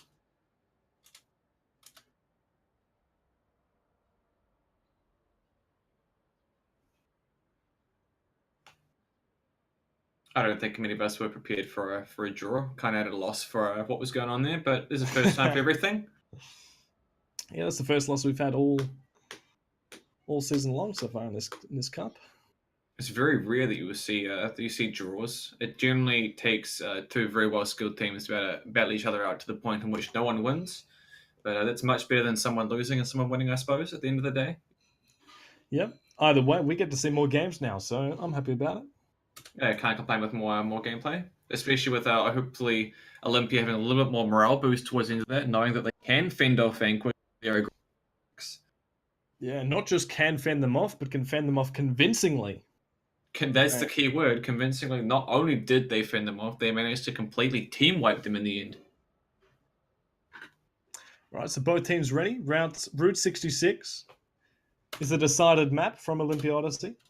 Hopefully it's their home turf. Hopefully they're very comfortable with this map, so they can keep what they had going into this one. I might go out on a limb and say I expect a very one-sided fight, especially for the first half of this map. I would just generally, if you've got a good team composition, you've got a good understanding of what you're doing, I feel like it's very easy to try and just brush past, get past that first checkpoint, start pushing it towards more enclosed space. Such an open space like this, I believe we're probably going to see some Widow, probably from Alamau, the very typical choice, I suppose. But I definitely expect to be very one-sided. Yeah, you either see teams steamroll through, or they have a lot of trouble dealing with the high ground on top of this this server. So we'll have to see which way it's going to be. Alamau opting for the Widow. Surprise, surprise. Especially with wide open track like this, though, Widow definitely, if you've got that skill, which Alamau has proven time and time again, that they can get the picks, they can get the openings. We're probably going to see a lot of interesting combats coming out here. Yeah, so for the defensive side, Vanquish opting for the GOATS composition, boys. This, typical, really. They protected the Zen, and the enemy team didn't ban the Lucio, so it's just clean-cut GOATS, which, if done correctly, is fairly unstoppable in this current meta, but we'll have to wait and see. You've got a lot of HP and a lot of healing going. Yeah. And with such an aggressive team like Team Vanquish, this could be the comp that they enjoy running.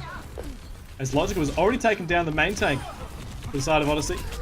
Aprilla has been sniped by the Widowmaker, but it's a 1-for-1 trade anyway. Very quickly rushed down. Yeah.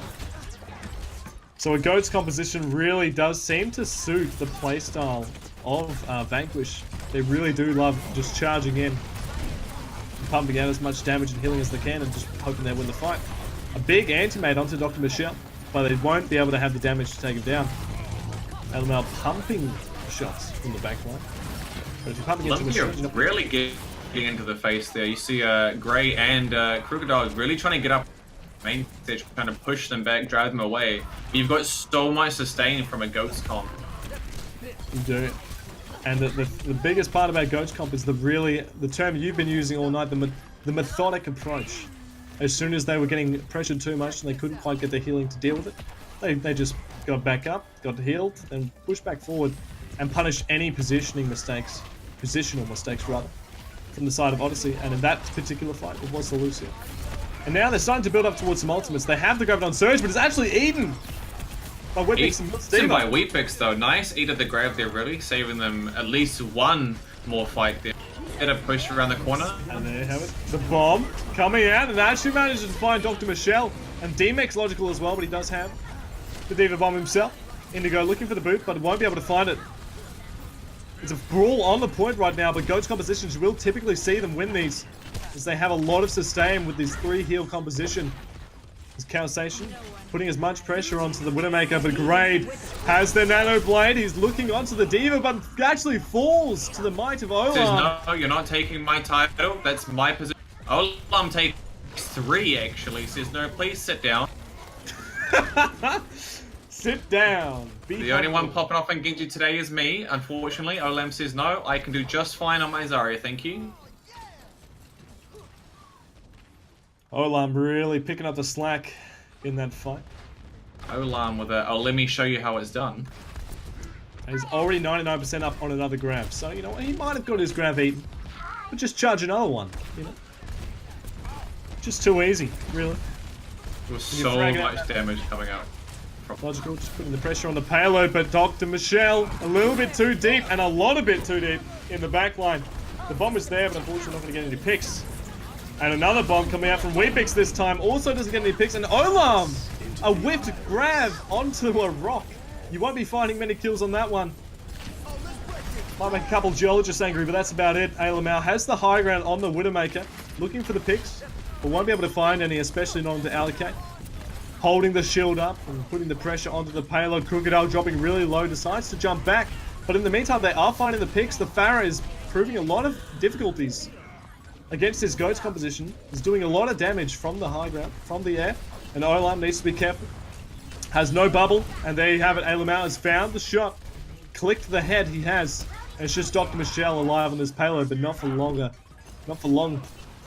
And Zen just going to die, stagger, because he won't be able to make it out, so a smart decision from him. And Logical needs to get out without getting demeched.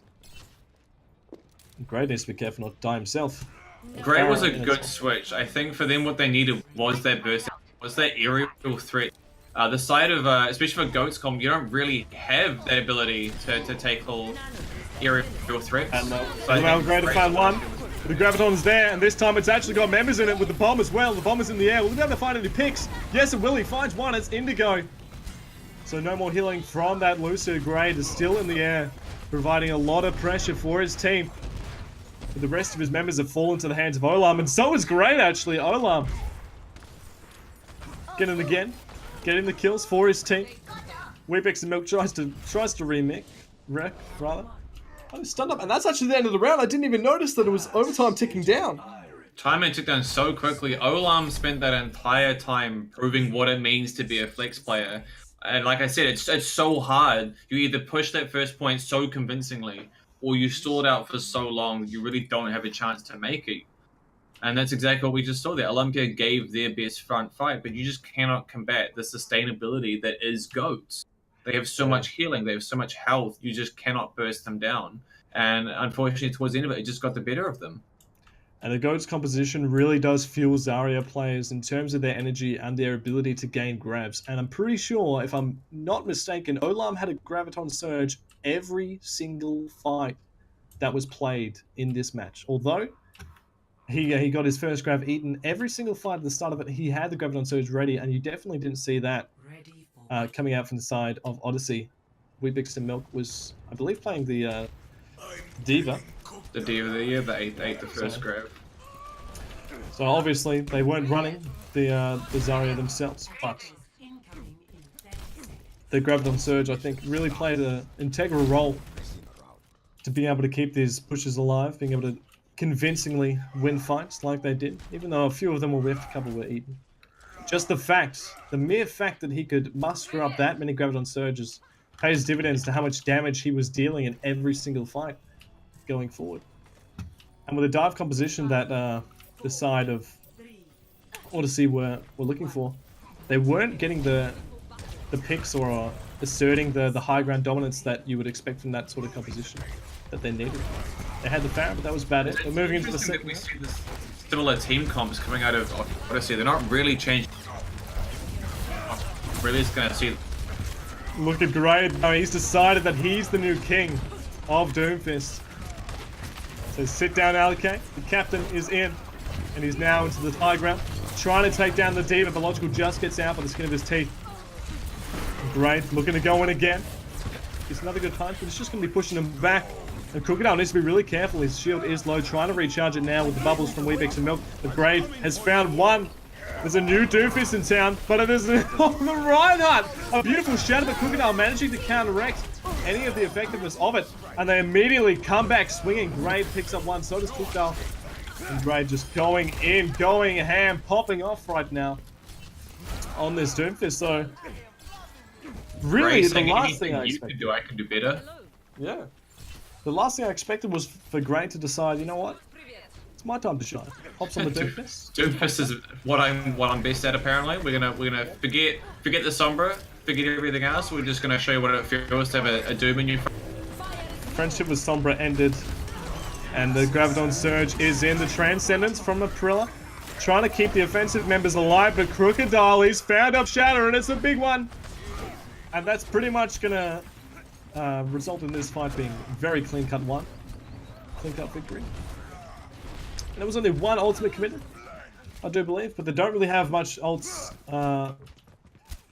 in the bank anymore. They have a fans with the nano boost. Actually, Weebix almost has the Graviton Surge, so really rotating these ults very well so far. A huge shadow from Crocodile.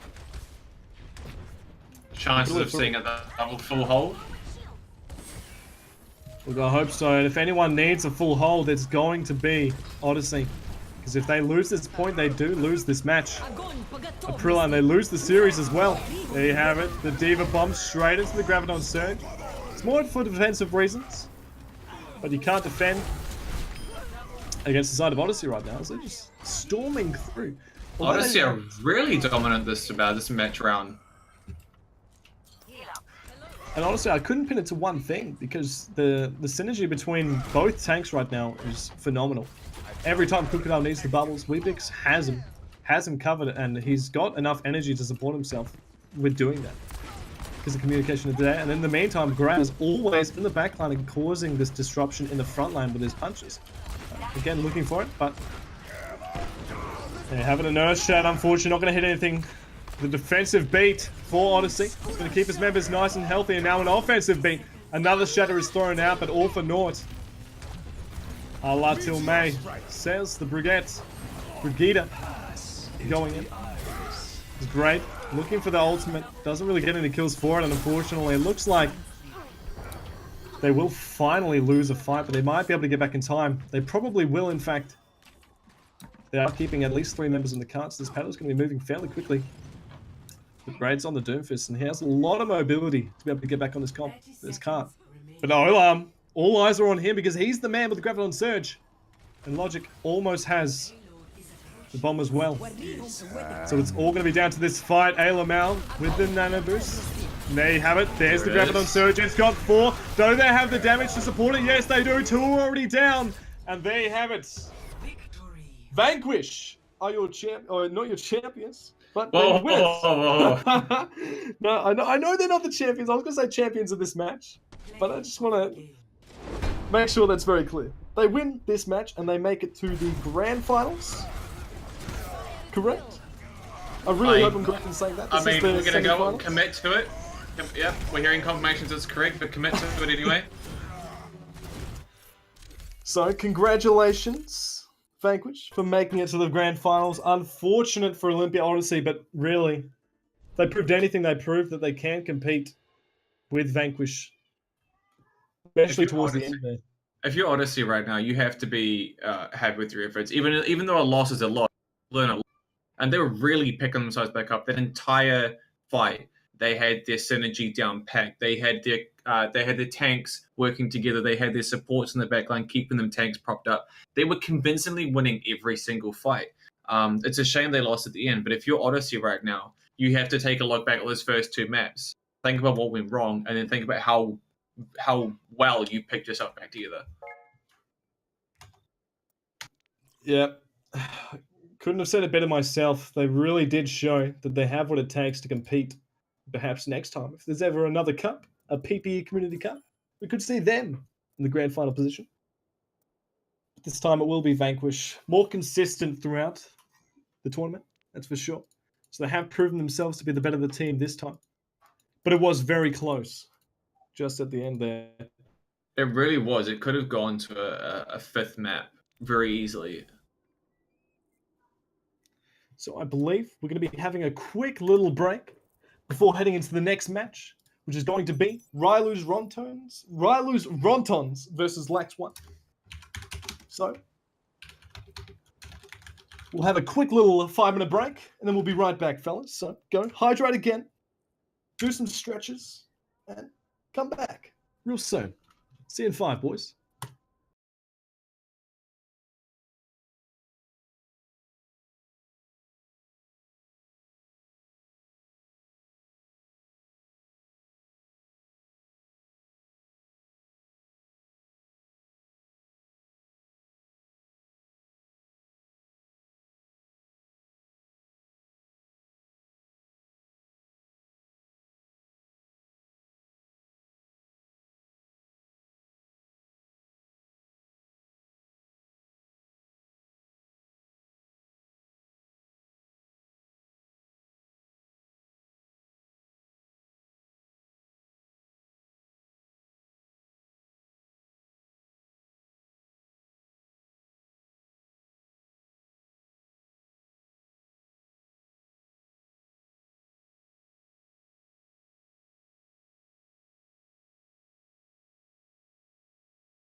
Hello and welcome back to the PPE Community Cup. Now, we have Ryloo's Rontons versus Lax Ones. But before we get into that, friendship with Empress unfortunately ended. He has left us, and we are now joined by Abby. Hello, Abby.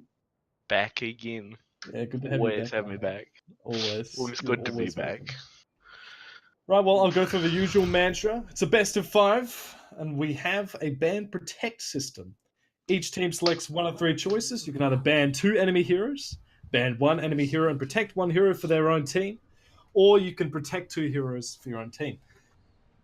So, these players have already gone through this process, and the result of that is Ryloo's Rontons has banned Sombra and Ana, and Lax 1 has banned Sombra and protected Lucio. The result of this means that Ryloo's Rontons cannot play Sombra, and Lax 1 cannot play Sombra or Ana.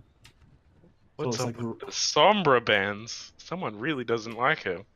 Yeah, Oof. look, last game we had a lot of Sombra in the last series, in the Olympia Odyssey vs Vanquish series, and they were the determining factor for a lot of fights. So, not going to see that here at all. Also, not going to see any Anas for Lax 1. So, Are we gonna see Symmetra? Ooh. Ooh, Sim. Someone's throwing Sim and Torb. What is this? My quick play games?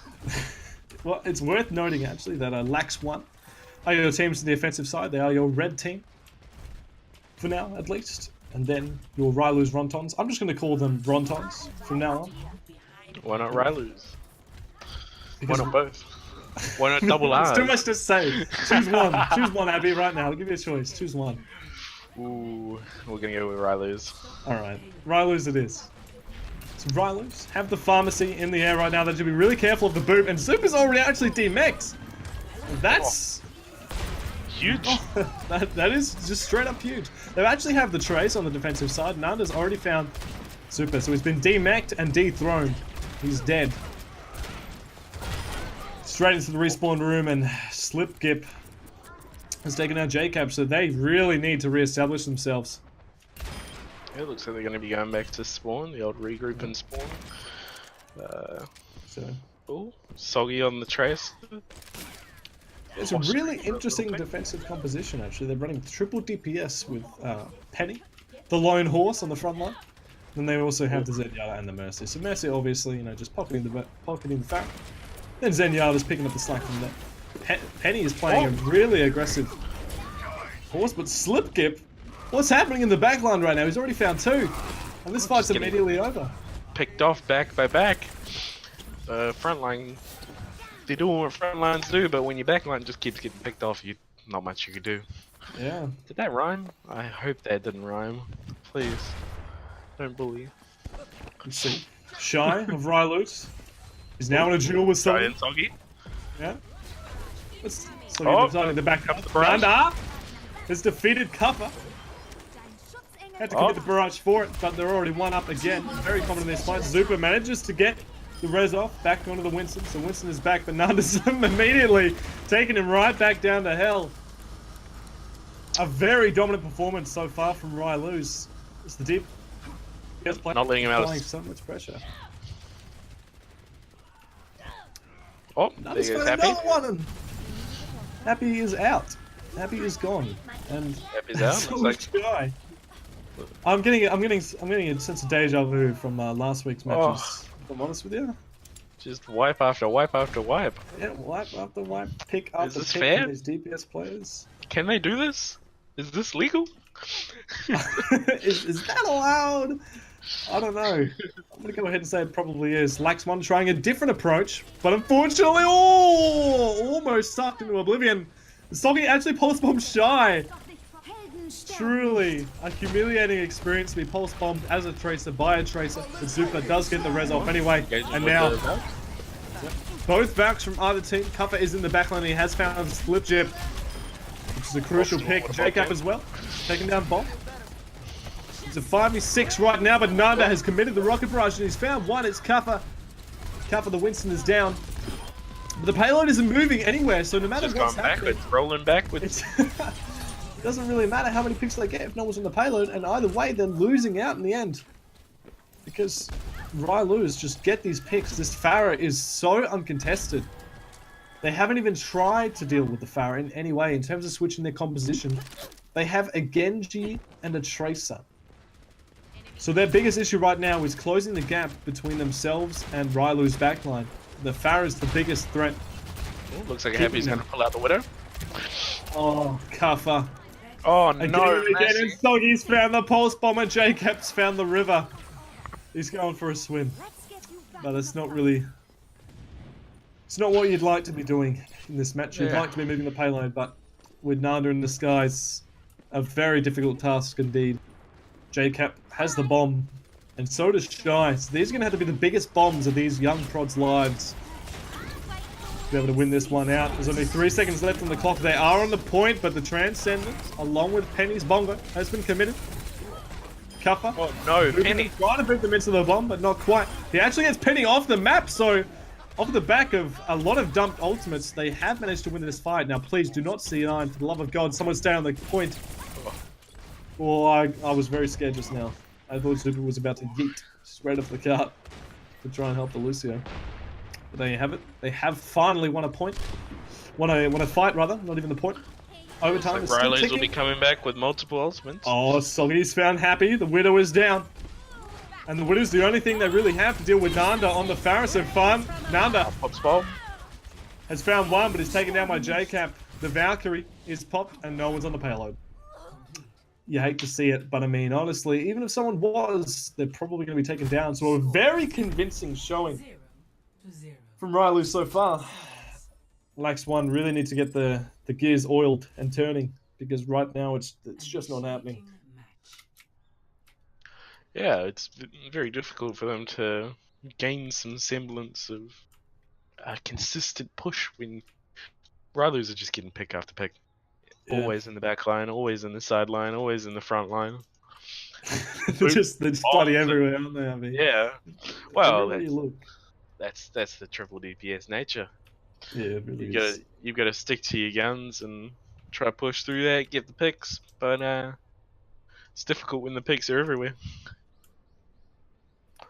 And Lax 1, they cannot play the Ana, so even though they were running the Genji, there's going to be no Nanoblade to speak of, which is, if they needed anything to be able to pull, like, convincingly win a fight, then that might Not have a been single tank on the Ryloo side. Oof. But they are still in the room. They are in the spawn room, so this might not be what they opt to play in the end. So Penny, the main tank player, is now on the soldier. I mean, look, I wouldn't be too upset if they opted to play that, but there you go. Back on the Reinhardt, sticking to what he knows best. Nanda, now, off the Pharah, onto the brick, Soggy onto the Mercy. Or the Zarya. Onto the Zarya, that makes a lot more sense. This is And they're running goats. complete goats. It's goats. It's goats, ladies and gentlemen. Just when you want to rub salt into the wound, you go goats. Here we At go. least, I think that this is a more respectable win than going the 6 DPS composition almost. It wasn't. It was a 4 DPS. Oh, well, I don't know. I don't know. It's don't more know? difficulty than with goats. Yeah, it's definitely a lot more frustrating. It's such a concise composition when you're winning. Oh, but no! Jacob has found Nanda with a nicely placed right click, and he might just find Slipchip as well. Slipchip going deep into the backline, but he's found 2! No The support. ghost composition. No one's pushing the payload. It's proving why it's the meta, really. But yeah, you're right. No one's on the payload, so. Why it's not like they need to payload travel when you far. can just go back? Win the fight first. So they could just AFK on payload right now, and they'd probably win. Not Oh, quite. ball Kaffa gets has the managed touch. to find his way to point. Jammers as well, but Jammers is down. Kaffa just wiggling around right now, doing his best. Zupa is back, so he does have the Mercy healing, but the payload's going to be moving. Shy's alone McCree. A single cowboard on the payload is not going to be enough to stop it. And Ryloo's Rontons with a... Decisive victory. Yep, well, certainly. So, hopefully, that's a bit of a wake-up call for Lax 1. They now get to pick from the Assault map pool, as they are the losing team. They can pick any map from the Assault map pool. Play the game Soggy on the Zarya. Very high energy man. And even if they didn't win this fight, you know, he's already a fair whack of the way towards his ultimate, so... I've And with got to no, be honest. I saw absolutely nothing in that play of the game. It did not load. I saw a T-posing Lucio, but that's about it. Honestly, that's pretty much the story of that game. It was just a solid T-pose from Ryloo's Rontons the whole game through. They're asserting their dominance, as the T-pose stature does. Ooh. So they've opted for Horizon Lunar Colony. Oh, not this map. Oh, no. what's your issue? What's your issue with this one? I don't like Horizon Lunar Colony. It's not my map. Yeah. I mean, good thing I'm not playing, because I would hate it. I really like The only Paris. thing- Paris is my map. Paris is my 2CP love. Yeah, it's a very beautiful map, but I'm not too sure I like the layout of it. The first point is particularly an issue for me.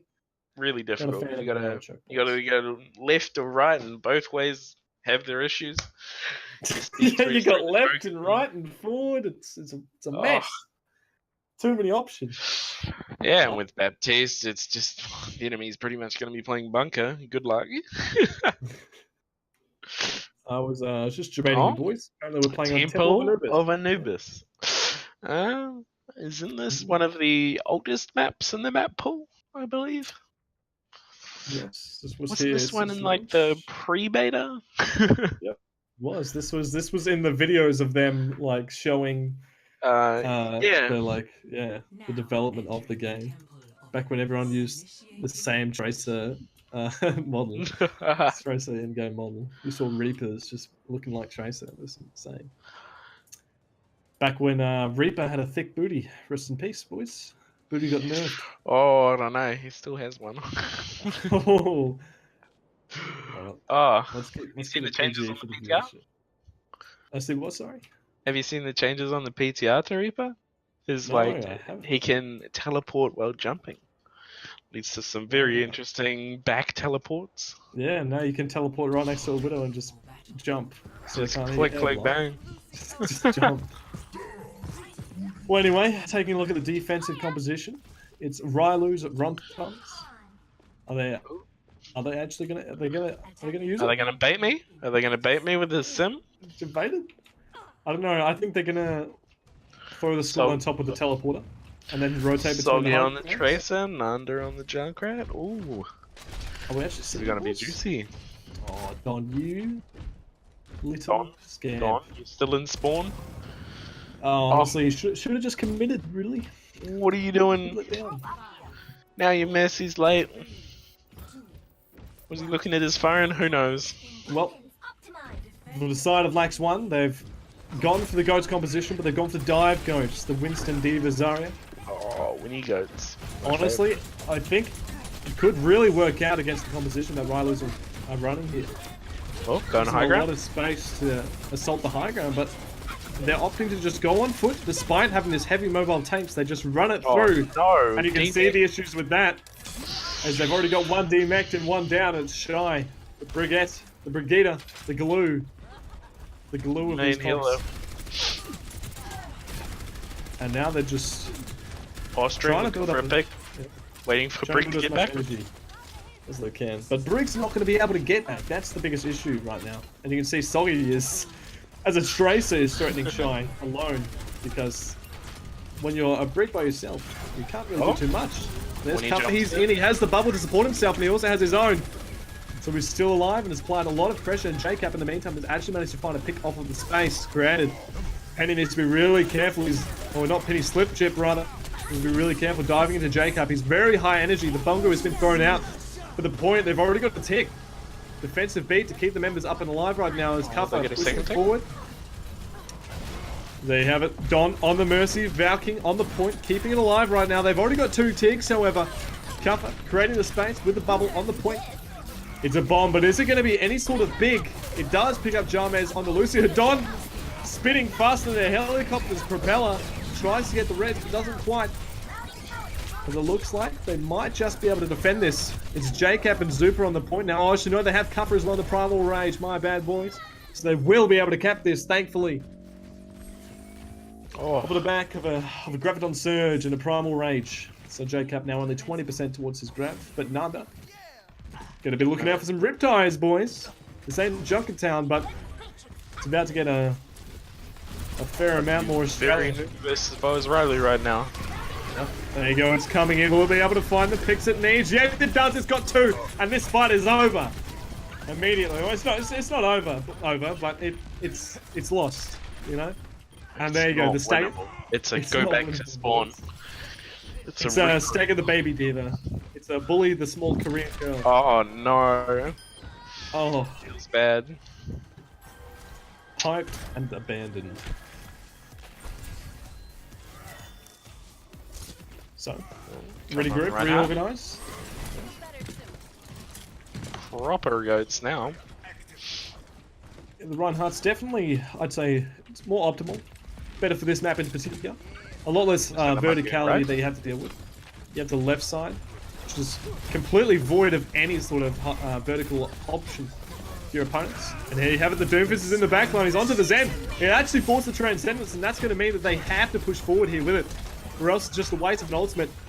Penny doing a great job of securing this high ground and applying as much pressure as a result. Kuffer, he has no shield, and he has the Discord on him. He's dropping low, and needs to be really careful. He's only 1 bar of health, and he charges down, which he finds Nanda. He's in the bottom pit, not even frame, but he does get fallen down eventually. A very long extent of the fight, and Ryloo, the king of Ryloo's Rontons, is keeping them nice and healthy on the point with that Transcendence. Oh, So just the got 2 defense is split from that Reinhardt. Shield burnt, Discord on. Not much you can do there. It's not a way you want to initiate a fight. You don't want to use a Transcendence just because you're getting pressured by a Doomfist, especially when you're not in a position where you can immediately take advantage of such an ult. But in saying that, Happy is already 86%. Abby, 86 after using his Transcend fight. What a gamer! Well, he did die last. And he's used it again. He's used it the exact same way 2 times in a row. Perhaps a mistake. Because they're not really getting anything done with this except being able to close the distance. That's about it. As JCap is absolutely piling on the damage. The Diva Bomb with the grab. It's going to be huge. It does get the DMAC, but it would have got a whole lot more if they weren't already taken down. It looks like the offensive side doing a good job. Zupa taking down Penny. So right now, the point capping up slowly. Slip kip. Doesn't manage to get back into the mech. Someone's going to need to be able to contest. It looks like it's going to be Nanda. Flying in, using his mind. And Doomfist is in as well. Kuffer needs to be careful. He's actually taken down by the Doomfist. And that's the way you want to re-engage onto a point. Zupa, DMX, again by Soggy. Soggy doing a lot of work in this fight so far. He's found another. Who is this man and why is he so unstoppable? Slipkip on the Diva. Genty. Staying alive on the point. Happy, honestly, just Happy, flexing the amount of ults he can get. And really outbring up right now. The bubble around the Diva Bomb. Not going to be any kills. Never mind. JK lol, guys. Kuffer is down. He's dead. And looks like the push is basically going to be ceased. They're trying to force a little bit. They did. So definitely a worthwhile fight. But Happy really needs to work on his ultimate uses. Because right now, it does look like he's just trying to flex his muscles on the enemy team. And it really... Oh, when you have a His trans every muscles, fight. I yeah, mean, he had a trans twice that fight. Now show them. Well, it So- looks like Ryloo's does have the advantage in terms of ultimate economy here. Definitely going to want to do a dry push. Try bait out some ulties. Oh, Oh, he it's comes- the Riptire from Nanda. He's already found one. But one doesn't necessarily mean a decided team fight. But I mean, if you're that close to your spawn, you might as well back up and make sure not to lose anymore. Especially if you don't have a comp that's focused around getting picks, which their goats sort of orientated comp definitely isn't. It's more on concise movement, punishing enemy mistakes, but it's not really goats. We've only got 2 tanks now. No longer have the Zarya on the team. Happy's almost taken out. A very well-placed trap, but not quite so much for the mile. Kuffer looking for the opportunity to go in, but so he's found Happy. Can't transcend us out of that one, I can tell you that. And Penny has found Kuffer, so this is going to be a lost fight straight up. Penny did drop the ultimate for that one. But that's the only ult they had to use for a very decisive victory over that fight. Happy now has the Transcendence. Might just see him use it in spawn. You really don't know with this man.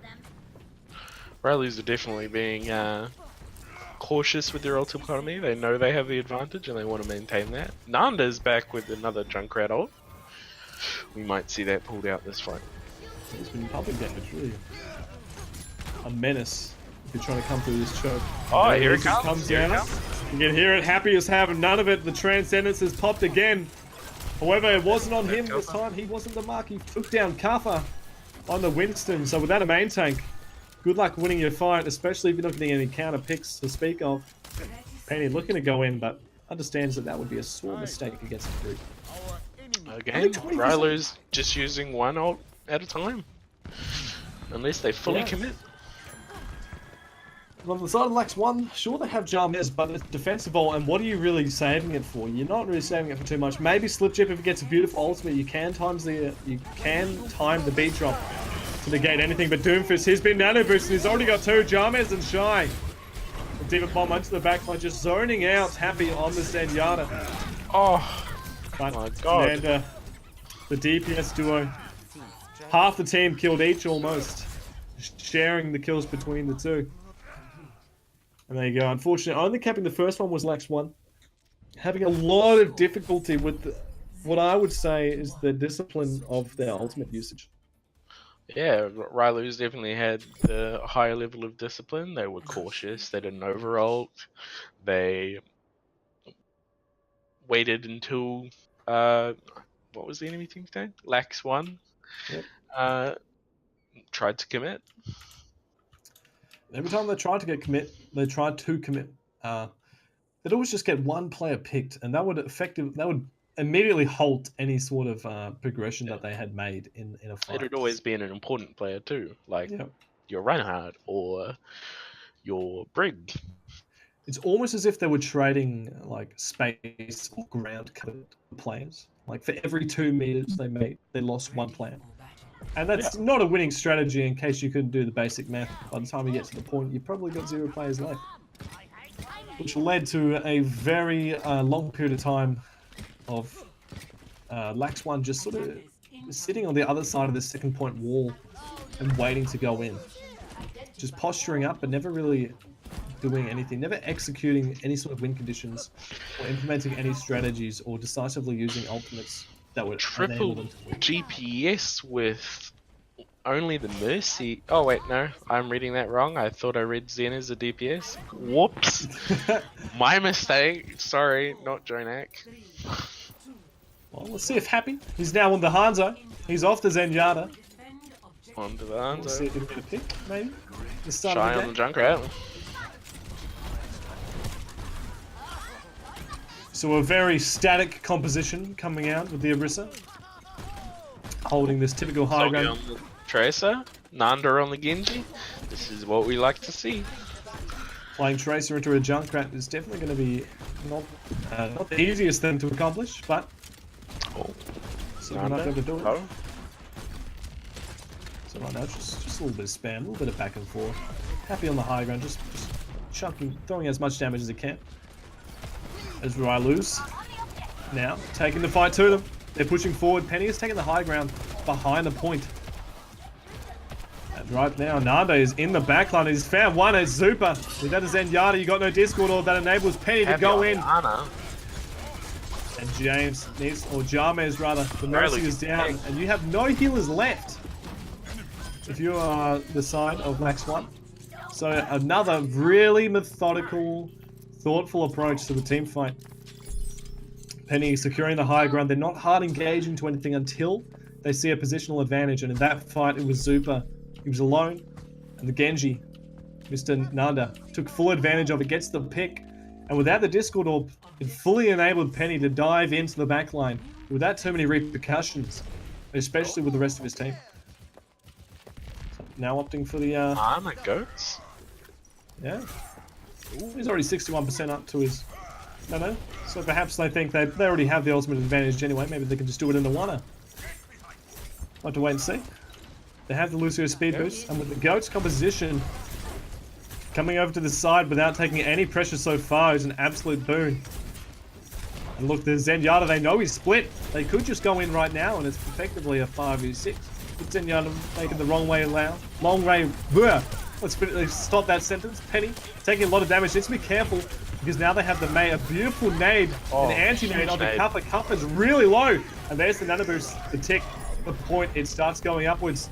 They need to be able to touch this point, but Penny is holding the front line really heavily right now. There, it's an offensive use of the beat. The Transcendence from Zupa as well. As much heals as possible on the point. Shatter for Shatter. Soggy was taken down in the Shatter, but there's no kill so far. It's classic Ghost composition. Nothing's dying until the ultimates are used. And there it is. It's Penny alone in the Graviton Surge, and they've got one. They've got two. Shy's taken down Nanda.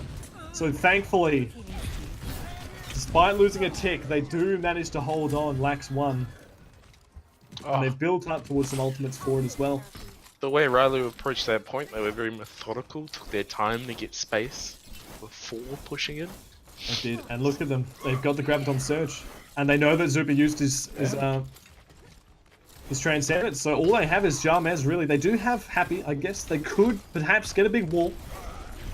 But, I mean, if the Diva Bomb is well placed, then the wall might not mean too much. It could Plus be the a wall's single weaker one. these days. All you gotta do is focus down one pillar and you're through.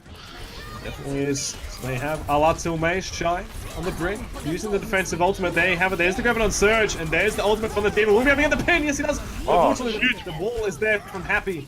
An absolutely huge wall, saving his entire team, perhaps. Kuffa has managed to find Dom, and Nanda is dead himself. So there you go. A beautifully placed wall will completely negate the Graviton Surge and Diva Bomb of Ryloo's Rontons. So really holding this second point. Oh no, very well. can he get out? Jarmez is looking for the boot, but he moves further away. Oh, Doesn't matter, no. he's down. Stagger. Excellent stagger. And they're not running a Mercy either. There's no more Moth Meta, boys. Praise be God. No. Goats has taken its place, so no Goats. That's super. Oh, dude. There's nothing more satisfying in this game than getting a 5-ball as Zen. Me personally, it's what I believe. I haven't done anything more satisfying than that. Hearing the quad dick on Zen. Slurp it up. Anyway, taking a look back at the ultimate economy. From the side of Lax 1, they have Happy's ultimate. They got J-Cap, the Graviton Surge, the Shatter, and Zupa. He's on this one. They keep taking the same approach. So there you have it. Mei. Oh, the ultimate actually eaten by Ryloo. A beautiful eat from the man. The Graviton Surge is there, however. We're on the side of Lax 1, so right now, a fairly confident and competent hold. Penny needs to be really careful. A good anti-nade, but unfortunately wasn't there quite in time to save Penny's bum. So, singed the entire team comp of Ryloo. And Ryloo really struggling to get in here so far, but now, if you take a look at their odds, they really are looking quite dominant. They've got effectively every ult in their bank with the exception of Ryloo and his Diva Bomb. That was and only their dry push last fight. Trying to get the enemy team to use some ultimates so they can build up. Definitely. Interesting. Will they come in with the grab first or the shatter? What came first, the chicken or Cast the your egg? votes The grab now. or the shatter? Votes must be cast wasted. right now. The frame is about to close. There it is. It's the Graviton Surge first. There's the Transcendence to block. Negate any of it. And there's the Shadow. It doesn't really find anything though. The Nano Boost onto Penny. He finds Shadow one for inch Shadow. Shy. Shy is down. And it looks for the pin. There's the Mail. It's going to get 3. It could be absolutely massive. They take him down. Stoggy the Zarya of really high charges taken down. And Penny as well. So a beautiful ult coming out from Happy will effectively secure them the defense of this fight yet again. Despite the investment, the heavy investment from Rontons, they commit the Nano Boost, Graviton Surge, the Earth Shatter, and even the Beat Drop. So with that much commitment, you'd expect results, but no. Lax Even one just a doing tick. it. May is really Definitely proving come back. Yeah. May is really proving it difficult to deal with, but Oh no, Diva come Bomb actually finds Happy, and Cuffy is anti. They've gone a little bit too deep here, and they're 2 down, and they're charging through. Roller's They're Rontons simply going to take advantage of this. can't get too ahead of themselves, so solid there's grab. Graviton Surge. It's got one, and it's got Penny in it as well, but he won't quite fall. They might be looking for the res, but Zupa, there you have the Transcendence to keep them up alive. And they have the spawn advantage, you've got to remember, so No, most of their Penny. members are already back, and Penny's been frozen! So despite Wasted getting jump 2 into a main. picks, it didn't quite get the results. They didn't get the punish that they needed. They did force the ultimates though, at least. Actually, they only forced one. I think they might have only forced... No, they forced the Graviton Surge as well, but look at how quickly these players are building it up. Within the same fight of them using the ult, JCap is already at 61% to his Graviton Surge, and Zoop is at 50. 54. Cuffer's got So his by the time- chatter. By the time this next fight actually starts, they could already have their ultimates, depending on how good their spam is. But Soggy now opting for the Pharah, a lot better at dealing with these Ghost-like compositions, as they don't have any hit scan to sort of deal with that Pharah in the sky. They have Don to pocket him as well. Ryloo needs to be careful not to feed too much ult charge, and there you have it, Soggy. Nano barrage. Nano boost, he's found 2. This is going to be the opening that they need. Cuffer, a beautiful shatter into the backline. Will we be able to find the Ana? No, not quite. The beautiful boost. Making sure he doesn't get the pin. But the sign of Lax 1, they've frozen Nanda. Unfortunately, he does get out just by the skin of his teeth. Zupa taking a lot of pressure from Nanda, but Nanda's down. The point still ticking. Overtime is actually the thing that's ticking down right now. Someone needs to touch it. It's going to have to be Soggy. But will he be able to get on? No, he won't. So Lax 1 doing exactly what they need to pull themselves back into this match. With the help of that May and some beautifully executed positioning and ultimates, they managed to hold on consistently every single fight. Always ahead of the game in terms of ultimate economy, making sure they don't commit too much, unlike the side of Rontons in that particular match. Nice. So you guys get the play of the game. Last round. Definitely a complete 180. It's almost as if they were listening to our advice. I'm pretty sure you said that exact thing last time. I think is there a conspiracy going on here? Are they taking our advice as coaching advice? Oh, I wouldn't take any advice I give. Oh, me neither. So I'm going to say they didn't, because if they did, they'd probably be losing. So Oh, halftime break. yes, it is game Don't 2. have anyone to. We don't have a analyst, is it? Is that what we? No, call we do them? not. Dan the man is not here. Dan And the contrary man. to 99% of Dans that are not the man, our Dan really is the man, but he is not here today. Very unfortunate. So anyway, we're going to take a quick 5-minute break, folks.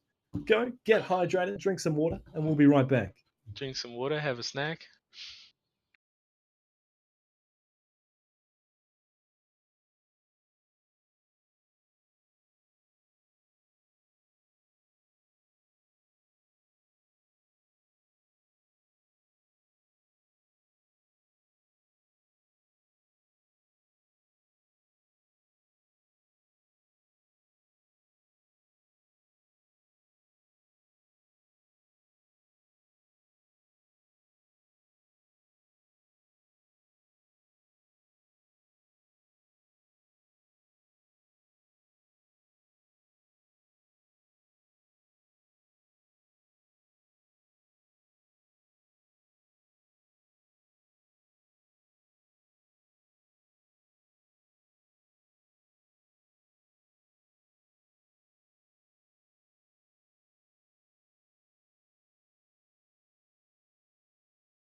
Hello and welcome back to our semi-finals match of Ryloo's Rontons versus Lax 1. It is currently 1-1 on the scoreboard in this best of 5 series.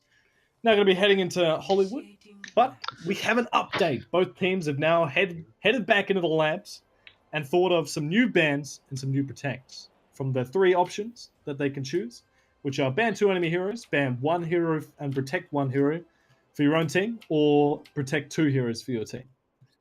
Anyway, Ryloo. Well, actually, no. You know what? Abby, my main man. Would you like to deliver the deeds? So, given the fact that I don't exactly know what was given, I just know the end result is absolutely nothing is banned. Because they both used, there were 3 protects used, and 1 ban was negated by a protect. I believe that was on Lucio? Question mark. What happened exactly is Ryloo has banned Lucio and protected Sombra, and Lax 1 has banned Sombra and protected Lucio. So literally nothing has changed whatsoever. We are playing normal Overwatch. The one thing that made our goddamn tournament special has now been taken away because it's normal Overwatch. Which is unfortunate, but only one team's running goats here, and it's the side of Lax 1. Okay, let's see this. Want to see if Ryloo's Rontons can defeat the mighty might of goats. But you can see, look at Lax 1, look at their positioning. Coming out from this cheeky hallway. See if they can get any picks, but no, Cup is hacked, and that could be huge if there's any damage being dealt to him, and there is. It's Slip Jip on the Sombra. You have no tanks at this point. Diva's out of pick. Penny has found one, dead. is happy. Happy's gone. So is Lucio. Fight's cleaned up. Pieces. The rest of the fight's just clear. Well, they definitely picked a comp to stomp goats. That Sombra with that Pharah, with that Tracer. Love it. They couldn't have executed it much better. The hack onto the Reinhardt, especially when he was in such a vulnerable position. You will have the barrage from Nanda. Ooh, Jesus, that's a fast barrage if I've ever seen one. Nanda needs to be careful though. Even though he has the Pocket from the Mercy, when you Discord orb like that, you take a lot of damage very quickly. On that with Monkey. Shy has found Slip Chip, so the Sombra is dead for the side of Rontons right now. And Jacob is building up 70% towards his ultimate. Oh, he's taking it out by himself. He gets nothing for it, but he actually gets res. They don't punish the res, unfortunately. And Slip Chip kills Vegeta. So Shy's gone. And Penny's in your back line. He forces your Transcendence and he's still alive. The Graviton Surge comes through. The Transcendence is there. It's forced from Ryloo, keeping all his members alive, but Super has Super in the back line? Oh no, Super can't get out. D-Mech. Very back and forth right now. The point is still being contested by Cuppa on the defense. He's actually popped the ultimate as well. And Shy's popped the big ult as well. So they're actually getting the healing that they might need. Oh, Happy with a beautiful fireball onto Nanda. Eliminates it. He now needs to kill Suki as well. He does! Happy! Who is this guy? Can he defeat Ryloo as well? Get him! Oh, Happy! Oh, gets a 3k. 3k? He might whip some trans. All those wasted trans. He might whip some transes sometimes. But I tell you what, the man can frag, alright? When he needs to, he frags. Like I said earlier in this series, Zen's a DPS. It is when you play him like that. Have you seen Rouge? Oh, and he picks him up again! Happy! What are you doing to this poor man? He's a family. Dom does get the res, but Happy's got plenty more balls where that came from, son, I can tell you that. Is now Winston, Kappa, in. Nanda isn't having any of it. Kappa is dead, and so is Happy. So he's had enough of his frags. And Super's D-Mech. He does bomb. He's looking for the remake, but I don't know that he'll be able to get it. He's probably going to get one clipped. Penny, With the help of Xander. Yeah, Penny. Unfortunately, falling victim to the Diva Bomb that was very poorly placed and was only used for the express purpose of remaking. You hate to see it, but he does get res, Don. Oh. Are they going to be able to contest? They have it, the B. No, yeah. They managed to get on payload. Out comes Bob, my boy. In your backline, and he's doing a lot of damage into Shy right now. He needs the Transcendence, but Happy just a little bit too far away. The Valk is popped from Don, the side of Ryloo's Rontons. Is basically just Cuff on the point with a baby Diva. Jarmez on the loose too as well does get taken out, so this payload is going to keep moving forward. I gotta say, We're MVP now- of that fight was my boy Bob. Can we get claps in the chat for Bob? We get some claps Bob, from try. Shy has decided that he and doesn't destroyed. He doesn't like life. Doesn't enjoy living. Didn't want to keep going. So He you was know, like, you know what? Now's my time. I don't want to play it anymore. I want to swap, except I don't really want this. Okay, Oh, that's an Barrage. interesting position for a barrage. He doesn't pick up anything for it, and Soggy used the pulse bomb as well. Does manage to recall out of it. Ooh, that's big. Very large indeed, Big, especially if big. it doesn't remake before the next fight starts. It Out doesn't look like comes he has Yala. covers. Covers in the back line. Ooh, he gets taken down though by Soggy. A little bit too Shy out deep. of position again. What's going on? Shy. Guy just wants to die. Shy. It's a rhyme. It's a rhyme, ladies and gentlemen. Right. Lyrical. A lyrical stream now. Happy looking for the kills in the back line, but Well, just kills himself. grab was wasted there. Uh-oh. Ryloo has the Transcendence. Stomp You've on got the Kaffa Mercy. with his ultimate ready to contest. Oh, they're definitely going to need to use it in this fight. They have the only ults they have are his primal range, and Jarmez almost has his beat drop as well. No one's in the payload right now. JCat keeping it nice and defended. The backline also being nicely defended by Jarmez on that What is he Lucio. doing? Uses the beat defensively to keep his members up, sustain them a little bit longer. Oh. Kaffa taking a lot of damage on Here the comes point my right boy. now. My boy Bob. Ready to go. Except he slept, I believe. A little bit of miss, like not enough focus Back fire from the up. sides. He's On gone. Rylo's Rontons.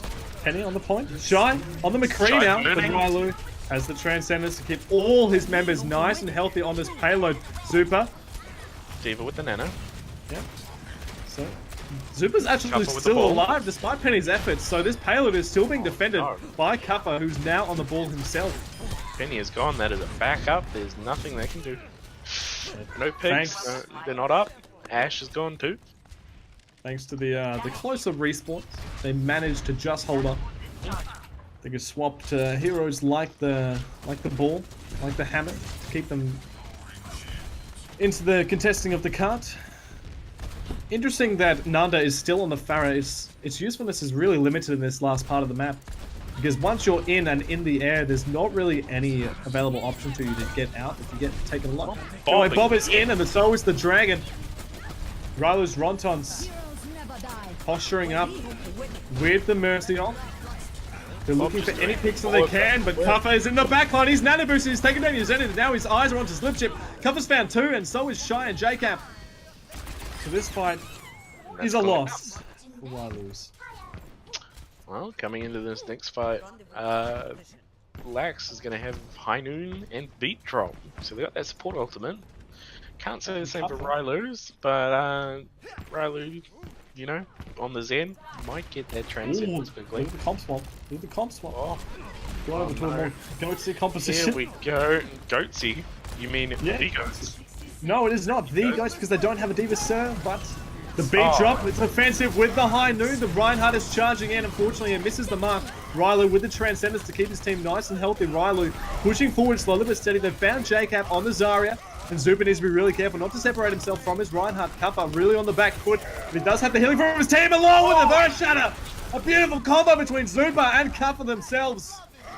And that's going to swiftly end any chance of them winning that push. Only 30 seconds now on the clock. Oh, They're going to get the no. stagger as well with the Soggy. Soggy's staggered, so this next fight's going to be staggered as well. I don't think they have time to regroup. Yep. Zupa. Beside Lax one. Almost has his brig up. And so does Happy with the Happy's Transcendence. about to get his back, but Happy doesn't have a great track record with the transes. He doesn't, but we don't talk about that. He's turned a new leaf after those frags. His brain is activated. Zupa with a nice, very good stun. On the Penny, on the front line. They don't have the combo this time. But Allah till May, says Zupa, as he keeps his front line alive as much as possible. There's the shatter, but blocked by Kaffa. Not quite so much onto the rest of his teammates. But they don't have the opportunity to push through for it. JCat building towards the ultimate, but Soggy's closer to his. It is an overtime right now. There's the Graviton Surge. Both Zenyatta's using their Transcendence to keep their squads up and running.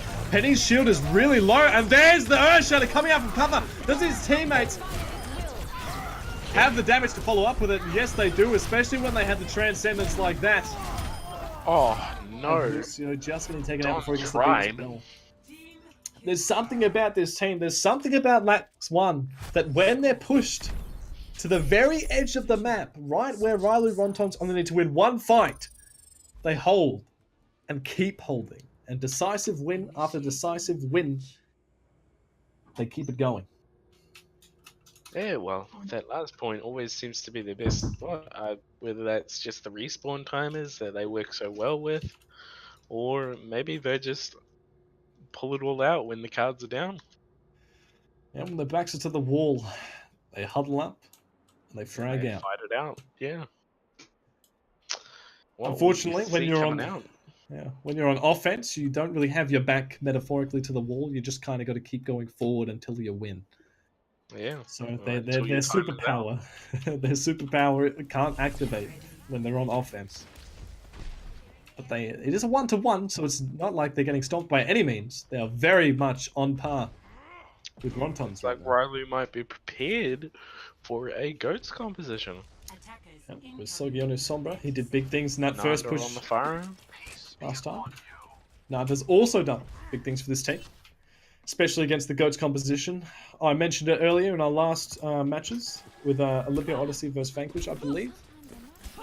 That Farah, very, very good at dealing damage into these goats compositions, because you can only hold so many angles with the Reinhardt shield, and you have nothing to pressure Nanda unless your Zenyatta feels awfully fraggy at that moment, which Happy has done. We have seen a 5-ball onto the Farah from Happy, so he's going to have to do plenty more of those to be able to take down Nanda on this Farah, especially with a pocket from Don. Anyway, starting off the match, Nanda doing some poke damage. Look like they're going to be speeding through the Black Room by the looks of it.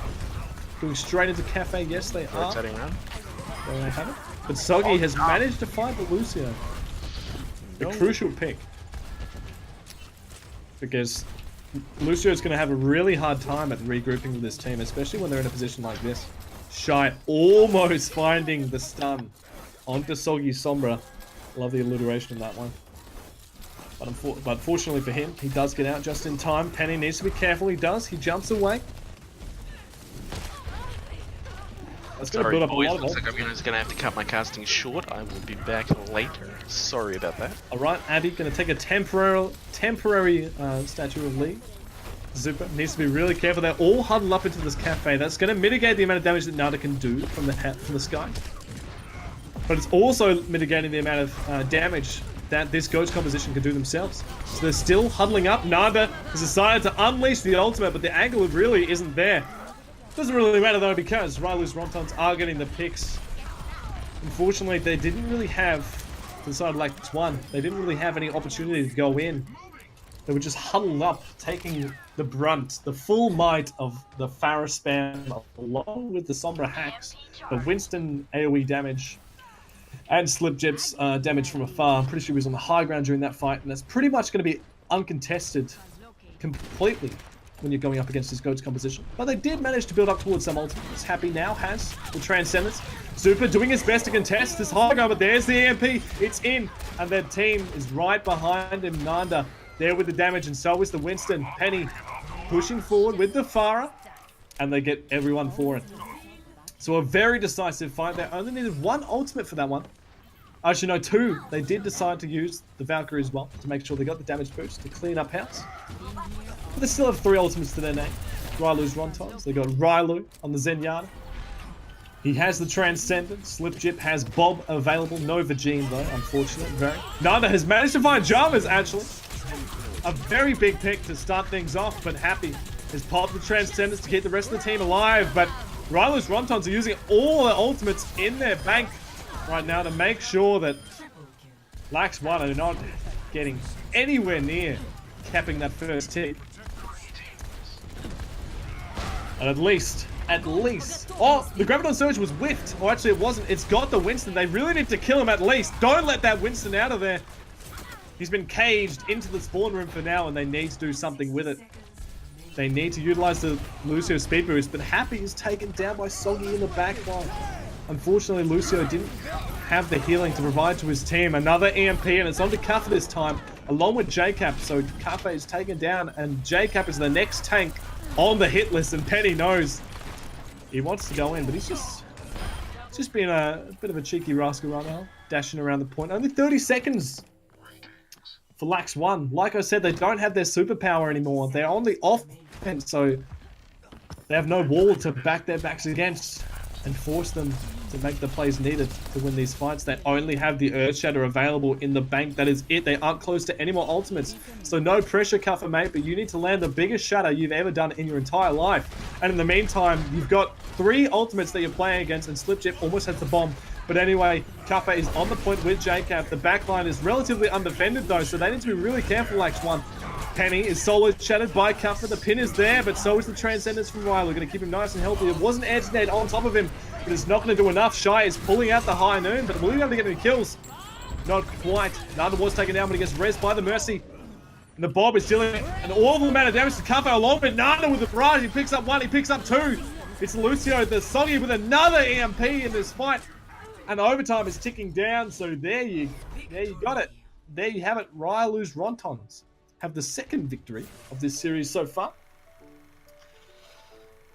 And honestly, Lax 1 on that GOATS composition, it felt like they were trying to force themselves onto the point. You know, the first push that they went for was through the dark room and into the cafe. Very slow, very methodical. They knew exactly what they wanted to do, and they executed it. Although it ended up going south because Lucio got picked.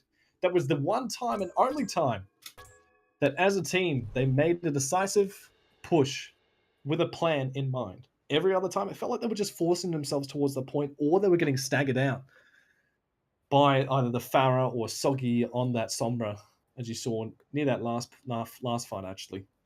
The Zenyatta did get taken down, despite their one opening pick onto the Winston. Well, they even committed the Graviton Surge, the one fight that you have the upper hand, you immediately lose it out to just a single Sombra. So perhaps a little bit of distance between the two supports. You'd like to see that a bit more. Could have negated completely that frag onto the Zenyatta, and they could have had an advantage for once during that last little push.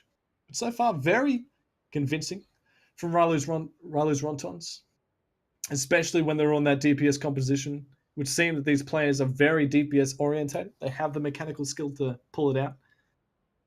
Especially when you're a Pharah being completely pocketed by a Mercy. That helps. It really does. But anyway, both teams appear to be ready. The next map's going to be Junkertown. Heading right into it. Lax 1 going to be on the defense to start things off.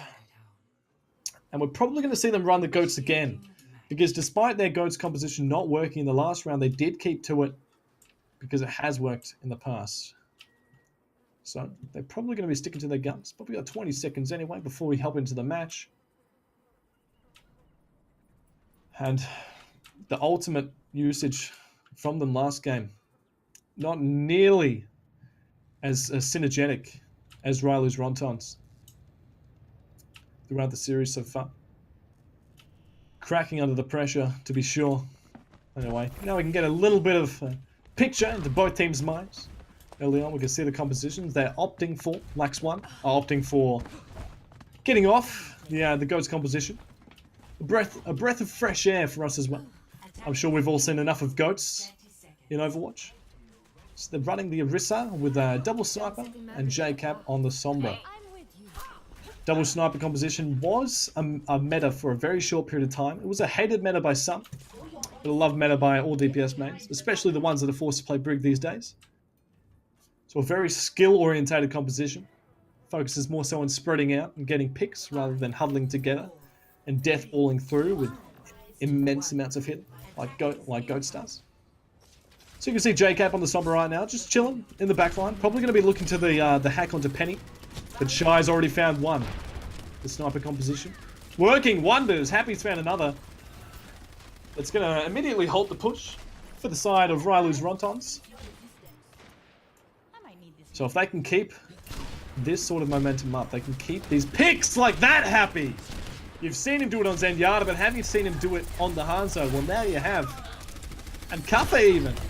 getting a pick onto Ryloo, the Zenyatta player for Ryloo's Rontons. The team captain of Ryloo's Rontons. Ryloo himself. Anyway, they just need to establish themselves around this payload. They need to get ready for a decisive engagement. Slipjip taking a lot of damage trying to push this payload. He knows it, so he ducks out to the right side. Picks up a slab, the health pack. And the Genji needs to be really careful though. Nanda, on such a wide open map, you can't be going for straight targets like this just as much because your escape options are so few and far in between. Because there's not too much you can duck behind or escape with or from. Or with. There's plenty you can escape from, but not much you can escape with. So right now, Lax 1 just been getting the picks consistently, and there you have it. This is the first decisive push, but unfortunately it's immediately negated by JCap's ultimate. It was fortunately a dry run for the side of Ryloo's Rontons, and the fight is still going. But Slipjip's definitely going to be demeched here. So, even though it was a dry push to get up some ultimates, it was swiftly ended, so not much ultimate percentage has actually been built up for the side of Ryloo's Rontons. But they're giving them so much free space right now, and I don't know why they did. They had the player advantage, and they even had the ult advantage as well. But they decided to back off and give them as much space as they asked for, really. And it gives the Baby Diva as well time to remap. Shy has fortunately found a pick. The double sniper composition does it best. The Dragon Strike going to cut off the Baby Diva, and she decides she would rather die to a dragon than to an arrow from Happy's Hanzo. Completely fair enough, as it looks a lot less embarrassing on the scoreboard, and you can see Happy decided to activate his aimbot and just keeps on getting frag after frag.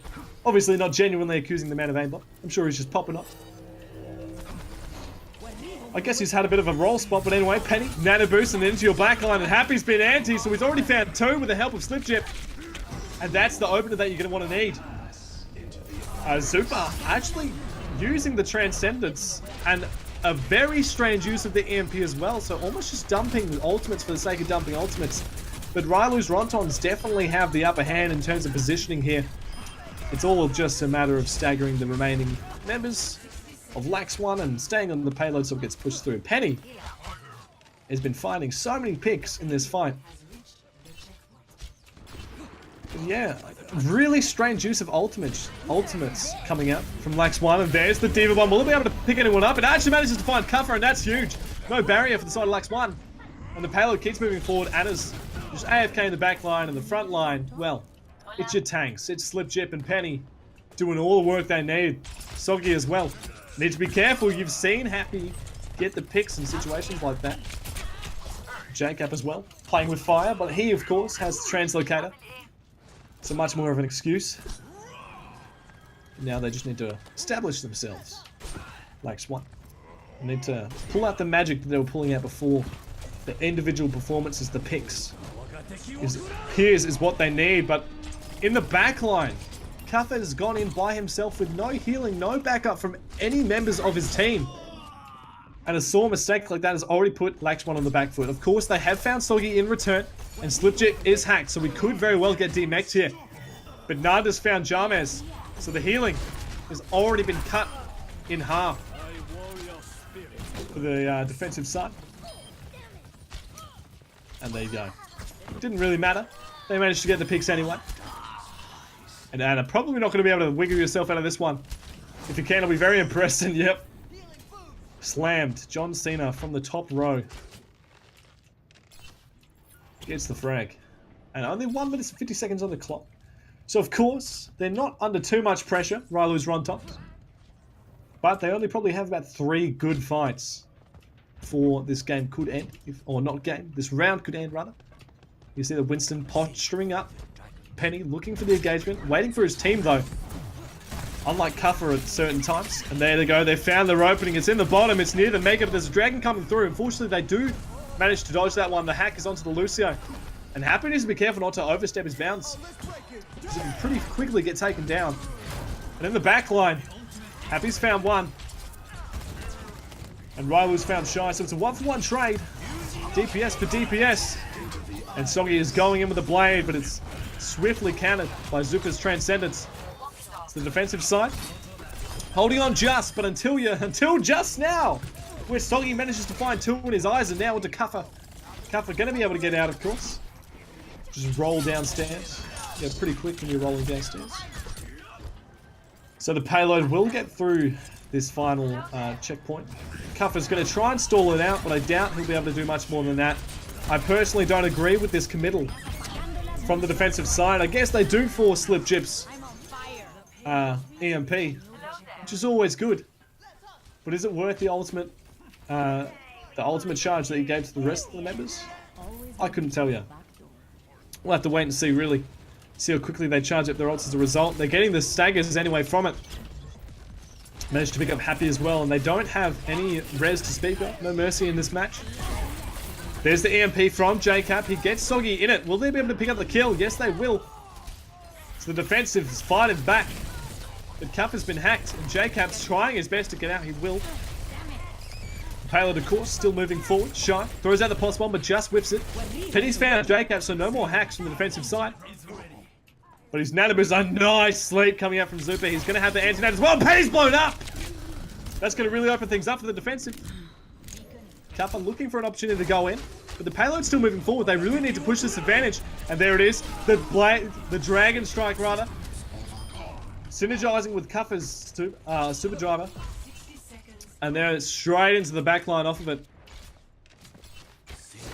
So, a beautifully executed fight. Taking advantage of the pick. Then synergizing the Dragon Strike with Kuffer's Pile Driver. That's the term I was looking for. That's the name of the ability. To then eliminate the Lucio. And when you're 2 down, that's pretty much a lost fight for you. Anyway, Nanda is on the brig now. Penny just trying to contest the high ground. Has used the bubble. There you have it, Soggy. Out with the play, but his anti-nat is low, so immediately has to get back despite the committal of the EMP as well to synergize with it. So, defensive beat from Dot, keeping Ryloo up and living, up and running. Soggy is in the backline still, but he's been hacked, and he could be taken down if the accuracy is there. Not quite. It's been a back and forth right now. Penny looking onto the backline with his ultimate, but he's not getting it too much for it. Just creating the space for his team to push the card a bit more forward. They have another EMP coming out this time. For Ryloo's Rontons, they've found one from it, and Happy's found Soggy in return. The Dragon Strike coming through, but not finding anything. Penny does manage to find Shy. It's a lot of back and forth. The Nanoboost is now into cover on the point. If he has the accuracy, he should be able to get a lot of picks here. But he looks like it's basically just a lone man with Jarmez. Happy as well as alive and ticking. And so is the Ana, so they should be able to have the sustain to get themselves in this fight. J-Cap now on the Reaper. So going to be able to put out a lot of damage into this fight. A beautiful EMP. This is going to be what they need if they want to keep themselves in this game. But J-Cap has found 2. Soggy doing his best to keep him and his team in the game, but he's taken down as well. No one's on the point. So round 1 is complete. Ryloo's Rontons will get 2 points, but not quite the 3rd. Really just at the pearly gates, only a couple meters away. Literally 2 meters away from finishing out all 3 stages of this map. But it's close enough. It's definitely more than you need if you just full hold them. Or, no, sorry, incorrect. If you just push through it, steamroll through it. Could even see a pirate ship known for its steamroll capabilities. The momentum that you get with that thing is at times scary. But of course you do eventually and inevitably build up your ultimates, and that typically is what spells the end of a push with such composition. In 3 seconds, we'll see what both teams are opting for. Ready for battle. So for the offense, Team Lex 1. Kuffer and J-Cap, the old Orisa hold combo. Probably not going to... Actually, no, I take it back. I have seen Torbjorn's used offensively, especially with the Orisa and hold combo. I hope... I'm going to assume that Shy's going to go Bash, just because they have Jarmez on Mercy and Zupa on the Ana. And what that means is that they're not going to have any defensive ults. And if you're not having defensive ults, you're going to need to be trading that for something powerful. And you know what screams powerful to me? 5, A Bastion. 3, And there it is. 1. As predicted, the Bastion is there. He's going to have a lot of healing and sustain. And a lot of amped damage as well. If they stick with the Mercy and Ana, which they have. Penny has actually already fallen, which is really not what you need. Wait, no, sorry, no, Penny didn't fall. Cuffer has fallen. Which, remember that, all that momentum and that scary stuff I was talking about with the Bastion comp? Well, it hasn't worked. So they're probably going to swap off immediately because it's going to be pretty hard to establish themselves back on this payload. So I hope they figure it out sooner rather than later, and they have. They know. Look, it hasn't worked out. We're not going to be able to get back on the comp, especially when they're positioning themselves the way they are. We're not going to be able to cover that distance. Or close that distance, rather. So swap it up, and swap it up. They have Shy is now onto the Widowmaker, looking for the long sight line onto the back line. And Cuffer is also looking into the back line, but he's on the ball. He's trying to boot Penny forward, and he does. And Shy has found Ryloo. That's really going to open things up. But Don says, no! I want him back. I want him back in my life. And he is. So that's going to pull them straight up back into this fight with the help of the DPS on the side of Ryloo's Rontons. They get the picks needed. And Soggy with a beautiful air shot. Grapples up top. Gets the frag mid-air. Jarmes does find the immediate res though. Counteracted. Soggy's found two. He's popping off. Can he find more? No, he can't. Happy immediately ends his little kill spree.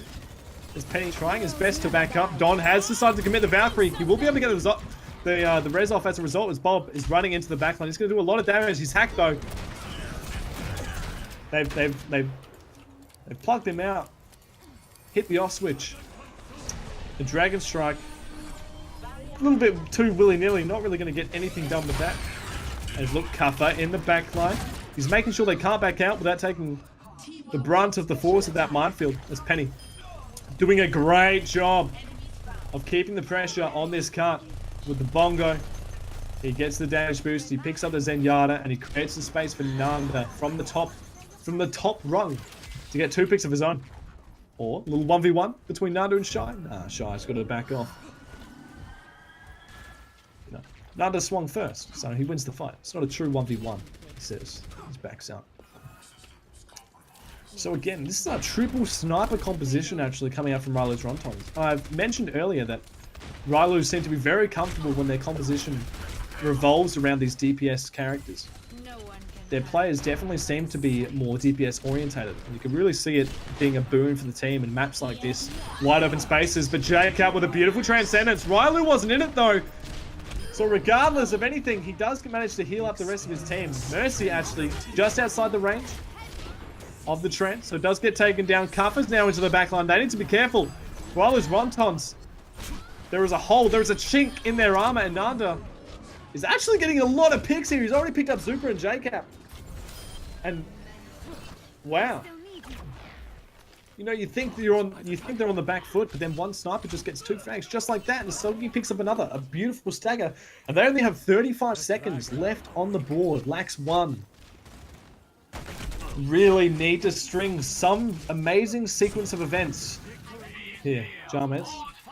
Rezzing happy, so not gonna have to come from spawn. Jarmes has the Valk. Cuffer going in with the ultimate is on the ball, of course.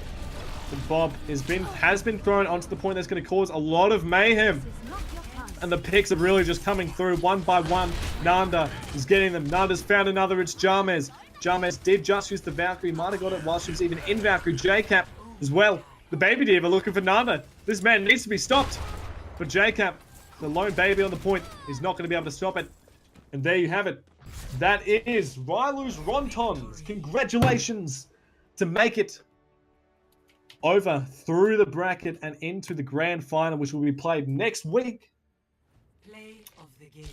Now, Lax won. They did have some hard-fought struggles, and where they won convincingly. And consistently as well. But in the end, this DPS composition really paid dividends to a team like Ryloo's Rontons. You don't need perfect ult synergy if you just pop off, is what they say.